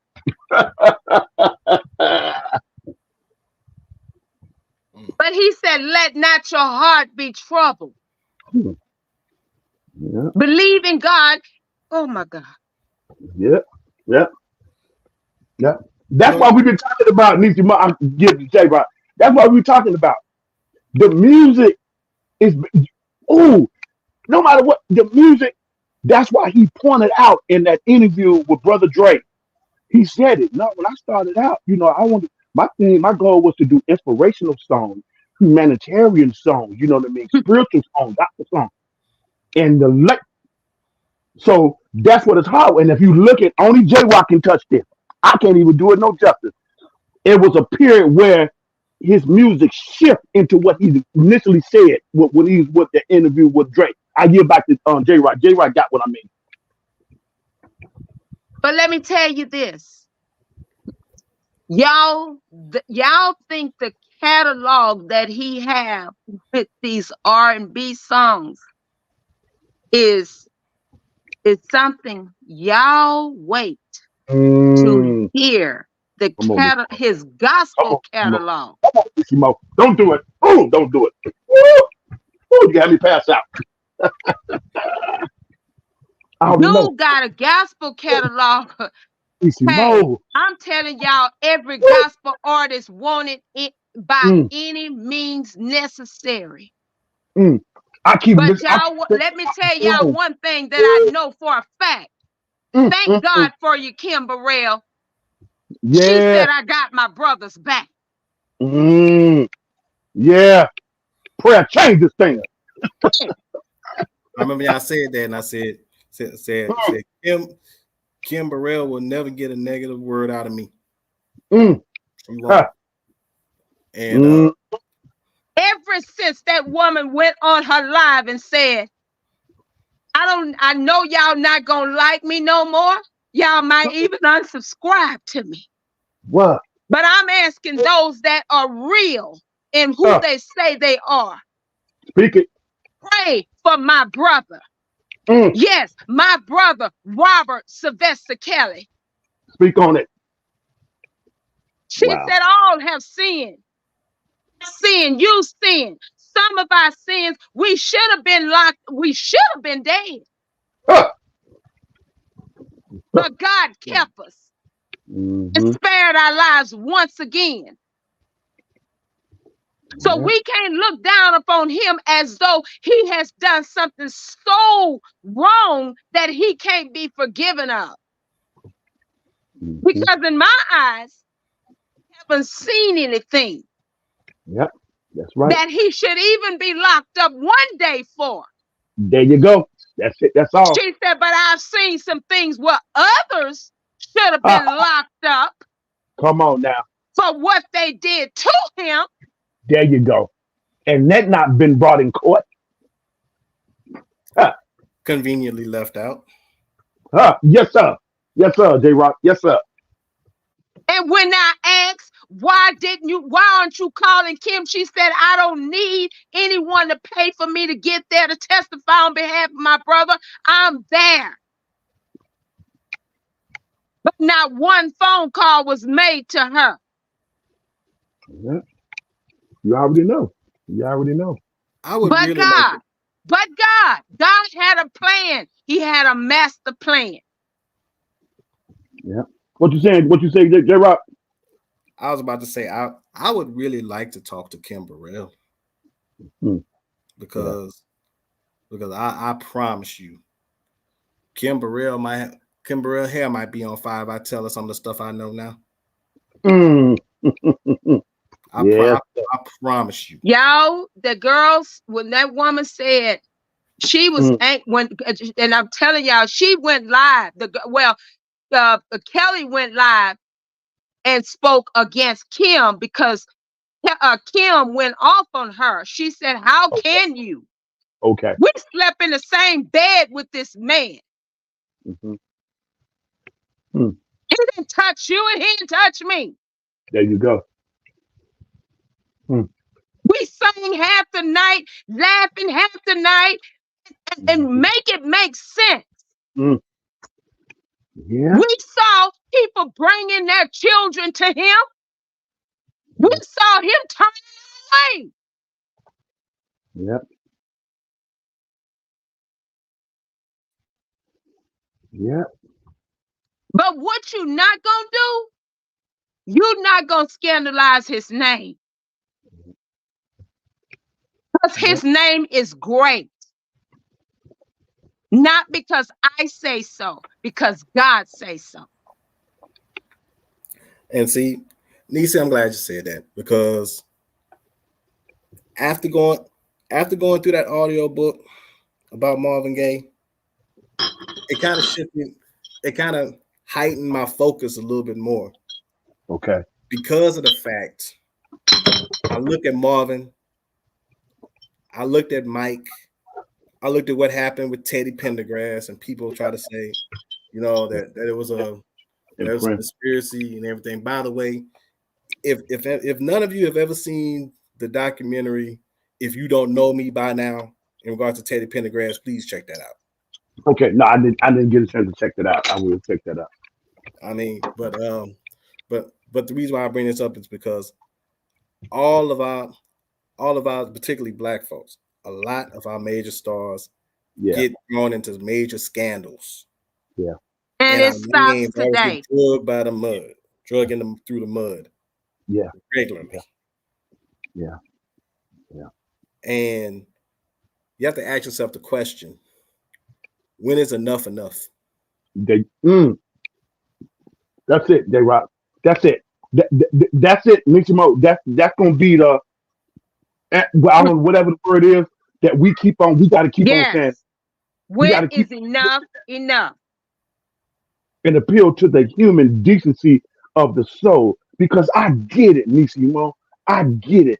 I understand what it looks like to get to your life and be 30, 40, 50, in your 60s, in your 70s, and you still dealing with a deficit in your childhood. And oh my God, my brother. Oh, Jesus, help me, Lord. That's Y'all what just think about it. Think about this here.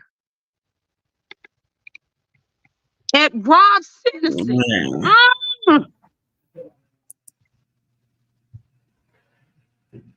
I saw something I don't ever want to see again.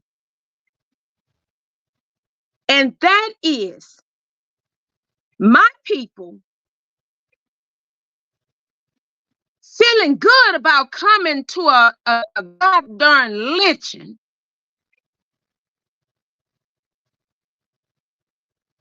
Not understanding what they're actually seeing. And then looking like we don't even belong. Which make these people think that we're not for real. So what do? We allow them to throw another nugget on another one of ours. What is that song? Another one bites the what? Another one dust. Woo, man, you going back. Man, I got this for years. And we run with it, whether we like them or not. And let me tell y'all, I'm telling y'all what I know. Not what I heard, but what I know. This crap that's going on with Diddy, Minister Jakes, it hurts Robert to his core. Because what he don't understand, how can you say you fighting for me? But you steady in your mouth saying lock him up. When if you've been locked up, incarcerated, that should never come out of your mouth, especially as a black man. You should never want anyone to go down that path. Exactly. There is a better way we can do that. I can whoop Diddy's butt so good. Yeah, but you know why? You know why the black community do what they do when it comes to people like P. Diddy and T.D. Jakes? It's because it's just like growing up. Y'all sit here and watch a man go through what he's going through, and it's me personally. I don't give a damn what you do for me in private. If you can't do it publicly, then I would rather you not do it privately. Right. Because that's what these people that did what they did to R. Kelly wanted the people to do. They wanted people to be scared to come out and support him and talk about all the good things he's done and different things like that. And we'll help you, but we don't want our name on it. No. Y'all supposed to be T.D. Jakes and all these, Pastor Kirk Franklin, And all these people that hold position, they supposed to be came together and say, "Nah, we're not gonna allow y'all to do this, brother, like that." But fine. Listen, you don't. What we don't have to do, we don't have to go. What we don't have to do. Let them do what they do. Mm-hmm. Let them do what they. What I'm saying is that's a big part of the. That's a big reason why the black community respond the way that they do to certain things. If they would have seen Diddy and TD Jakes and all these guys out there standing behind a brother who's being falsely convicted, they fight for Diddy and they fight for TD Jakes would have been totally different. I got you. But I got what you're saying. But what I'm saying, some point, and I even have to say, even with let's start with Dr. Cosby. We didn't even see the support with Dr. Cosby. Because you know why we didn't see it? You know why we didn't see support with Dr. Cosby? Is because they were organized groups of people. It wasn't no party buses. It wasn't no get-togethers. It wasn't no people pulling other people information. It wasn't none of this fucking nigga shit going on when Cosby was fighting his. But see, Vi, listen to what you just said. Listen to what you just said. Yeah. Andrew, this is what I told the people. I would not volunteer because see, when you got people, okay, for instance, I'm gonna tell y'all, y'all can put it together. There's one person. Put too much together. We don't want to say too much because you know that's what I'm not gonna say it too much, but I'm saying it's one person that really came out here that had the power to do what was needed. But what happened? You started pulling up these people's information, digging into their background. What is that about? Who are you to be pulling up people's information, digging into their background? Rob is now in getting ready to go to his appeal. Why are you still digging and pulling up people's stuff? I don't know, man. A lot of people, working for these goddamn people. You can't make me believe otherwise. You just got a lot of these people to do what they do, and like you say, man, just because of we see the confusion, we see the disruption, we see the fire burning, we see the guns being pulled. But guess what? You got to do as an individual. You got to continue to run the race that you run. Because you can't stop what they doing because guess what? That's what they were put in the position to do. We over here trying. And I'm looking at your numbers right now. We're speaking some positive crap over here. But if we was over here bringing, as they claim, the tea, these numbers will be up to 200 to 300. Nephew said that. Nephew Vice said that earlier. But what we not gonna do, hey, we see these numbers, but we know who make these numbers count. Right. Yeah. It's a harsh reality. It's a harsh reality. Because at the end of the day, even they too, they got to give an account of what they're doing and how they're doing things. But I just want y'all to know, y'all are fighting a fight that, and I've always said this since I came out here in this fight. I personally, that's me. I can't speak for no one else. I personally feel like this fight here that we're fighting, this is a woman's fight, and we could have handled this fight. Because if we had stood strong and stood the way that God has desired for us to, wow, this thing could have gone so far. That's powerful, Nixon. That's powerful. That's powerful. That's powerful. What we needed was y'all to stand behind us while we get up and do what is needed. What person can speak for their men other than that woman? Nixie Mo, Nephew Vi has said from the beginning since I came on this platform, he has constantly said in the chat, constantly, ladies, women, we need you to come on the platform. We need you. The first time I really saw a overwhelming impact of that is unfortunately, Nisimo, um, still trying to understand how to do the 24-hour live. So that first live, we had Mm-hmm. a lady call in, nephew, help me out. She had been incarcerated or something or what have you like that. And she was listening to Vibe channel. She came across whatever.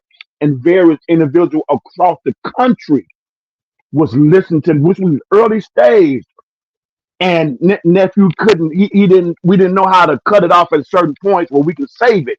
So the next time we did a 24, nephew learned, we got all the information, nephew, he got it. But that first one, that's when the first time I saw that it was a lot of women, that it was gentlemen calling it too, but it was women that across the country, you know what I mean, for goodness and justice and decency, able to see the impact. And nephew saying, I'm just a young man from down in the loop, you know what I mean? And I can't speak for nephew. I don't know what that did for his mind and his heart and his soul to encourage him to understand the greater purpose he had. Can't say it like Sir Miguel said, that you was God put you here, Hmm. nephew, for a purpose and the Oh, reason to I believe that. no disrespect for nobody else. Shout out to Spitfire, you know what I mean, Prima Dot, all of those that doing something, Nick at Night. We not taking nothing. That ain't what I'm saying. I'm just saying it's a different dynamic here. You know what I mean? And that is the reason why, without nephew even telling any of y'all, that's why nephew get attacked the way he does. But he still stand thorough, He's and still he's a saying. single, and he's a single parent. So you That's got what to I have say. God in I your life. You constantly say got to that. have God in your life to navigate through this.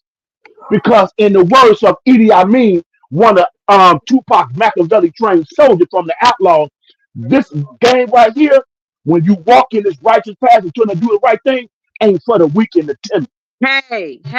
God need some Joshua. God looking for some Joshua soldiers. Hey, some Peters, honey. I hear back to your nephew, Vi. Yeah, I'm about to get ready. I'm about to get ready to get out of here, man, because it's Okay, midnight now, baby. my time. But Okay. I really Well, I'm ready appreciate. for the I really song. I'm ready. enjoyed the live. Most definitely, man. It was great. It was way longer than I anticipated, but a great live overall. Like you said, we got through the subject matter, and then we got to talking about some other things. But moving forward, we're gonna try to continue to come back. Most definitely gonna reach back on that story in Virginia. Yes, Uh, sir. what's Yes, going on over there in Virginia yes. with these black men, man, Keep, being keep. uh Yeah, If we. y'all get a chance, gentlemen, if you guys get a chance, if I don't know if y'all have DVRs or what have you to Okay. record, but if y'all get a chance, if y'all can start looking at some of these new Law and Order um uh Mm, segments that's coming out, when I tell y'all, ooh, when I tell y'all, when that used I to be my tell show. y'all, That used to be my show. That used to be my show. I'm telling y'all, everything we're dealing with right now. Uh I'm huh. I'm talking about the one that they're the Law and Order where they talking about what they're dealing with the sex trafficking, Okay. uh Okay.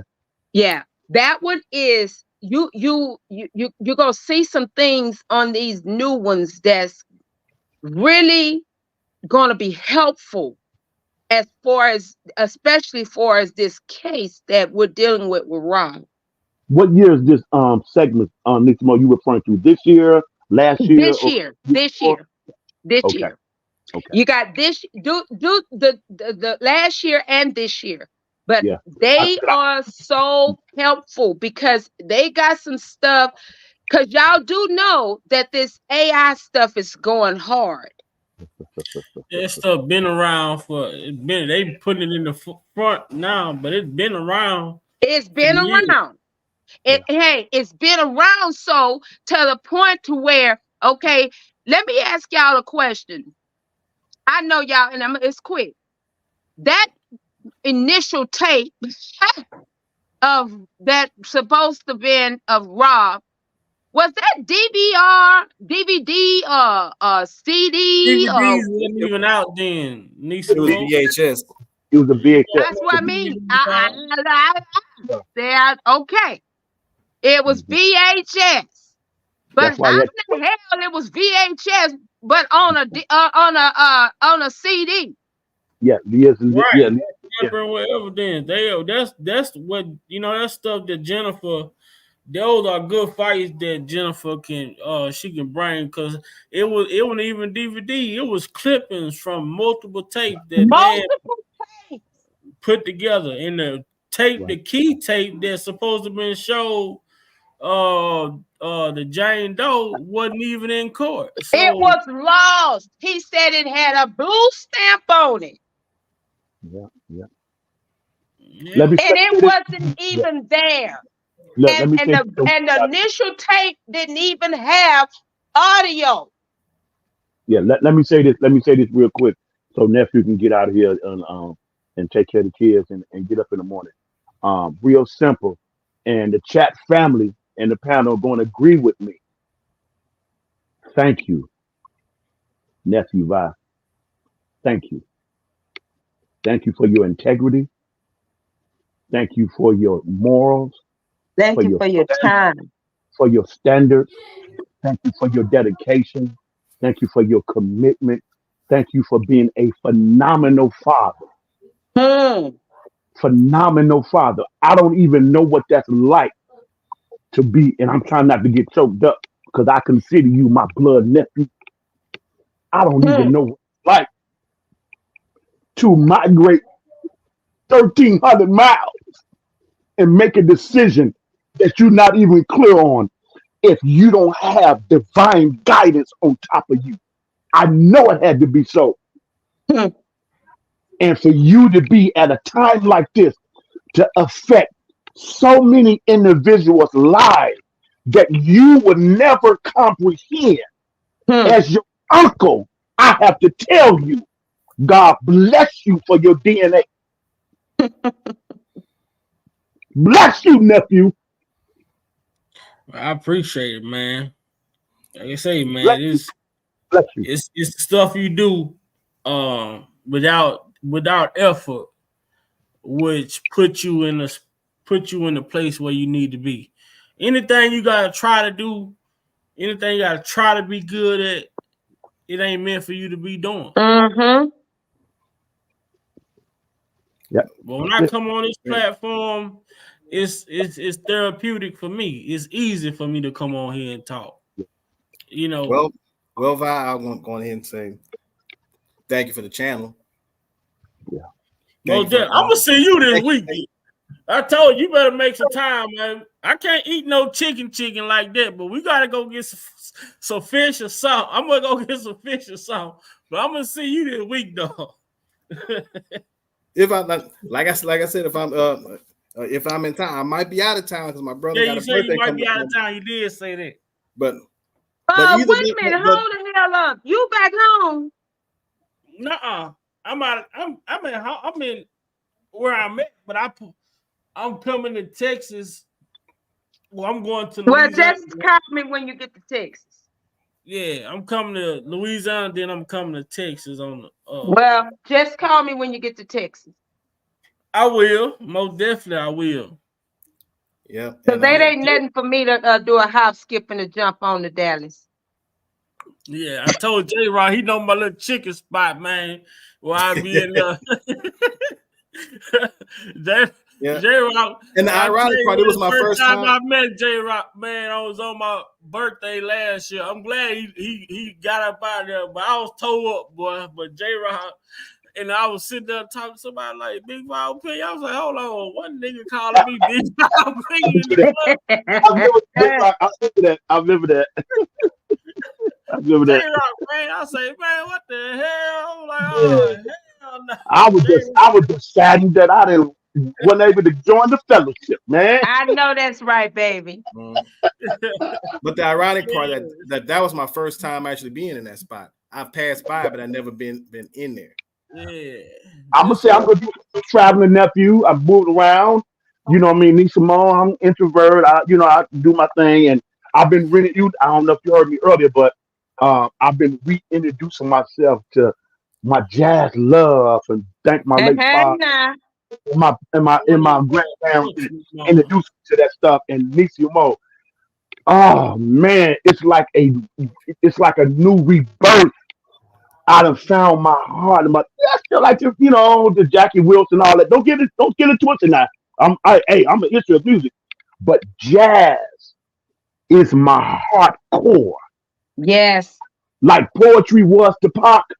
Yes. That's how jazz is to me. Well, and it's funny you're saying that, because I love jazz so. I am actually working as we speak with this guy. Well, actually two guys, and I'm working on a single, but we're working on it. It's a gospel single, but it's going to be jazz. Okay. Oh yeah, I rock with Kirk Whalum. You know what I mean? Yeah. I love jazz so, because I just that I groove with that, because I can take a how great is our God, and I can God.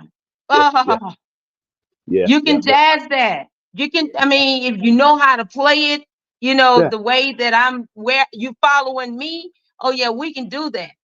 Yeah. So jazz, I love, and this song that Vibe about to play. Oh my God, y'all, that's my riding music. That's my ride. By Terry Hunter. Oh yeah. Oh my God, that's my riding. I tell you, J-Rock got to be here. He gonna recognize it. J-Rock he's not sure, but I'm telling you, Terry Hunter did a number of mixes to different, I guess, artists, name, whatever. But it's all of them on Kel's voice. It's all Kel. He just took his song and just. But do y'all not know she never gave recognition or thanked Rob for anything that he's done for her, Jennifer? Well, I ain't gonna touch that. Yeah, I know. Yeah, I ain't gonna. Yeah, I can't speak on that. I can't personally speak on that. Well, we're gonna get to it, man, because it's the time is running. I'm gonna let it play for a little bit. Y'all might end. It's gonna end early. What they say, it's scheduled for 12 rounds, but it might end early. So bless your nephew. Bless your nephew. Love you guys. All right. Shout out to y'all, man. Love Everybody, the chat. Care, Shout baby. out to the chat family, most definitely, man. Hey, Niece, I'm gonna call you. Okay, baby. All right, here we go, man.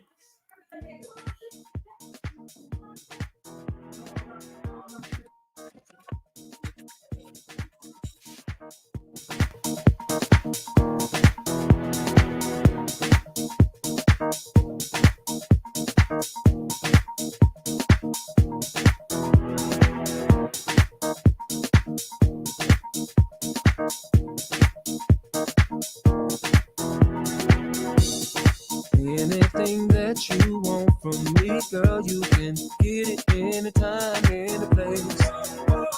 And I'll be your server, your slave, your everything you ever wanted, baby. Oh. Wishing I'll be your genie, you'll go get it, you'll bring it back and give it to you, baby. I'll walk over that rainbow and deliver to you that pot of gold. Got the whole earth in a box wrapped with a bow.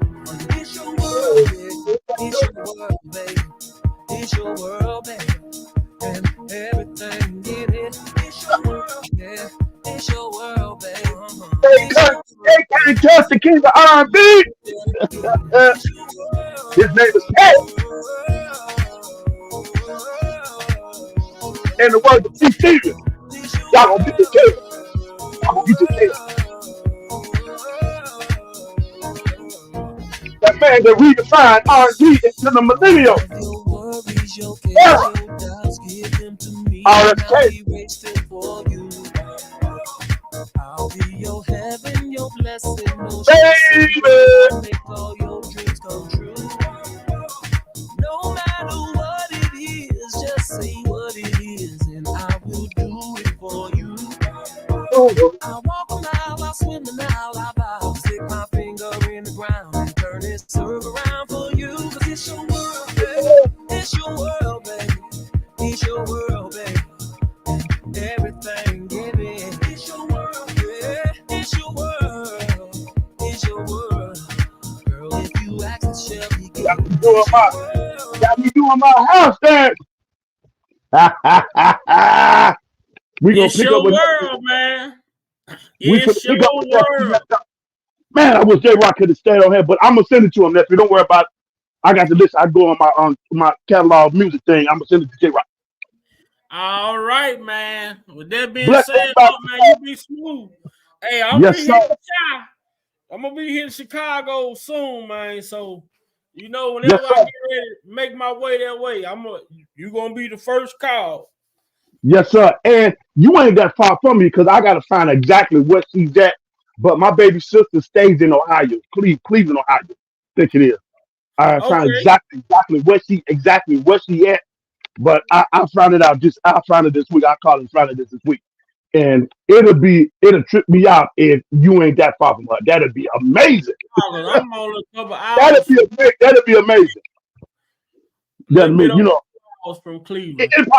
it'd probably be try. Can you in a whole nother state away from whatever? But hey, it shouldn't be because you ain't down like at the bottom. You like up toward north, so it still ain't gonna be too much to try. You know what I mean? Even if you got 3-400, it don't matter. But I'll call her. I'll call her and see how close it is from where I'm at to where you at to where she at. You know what I mean? And we All can right. make it happen.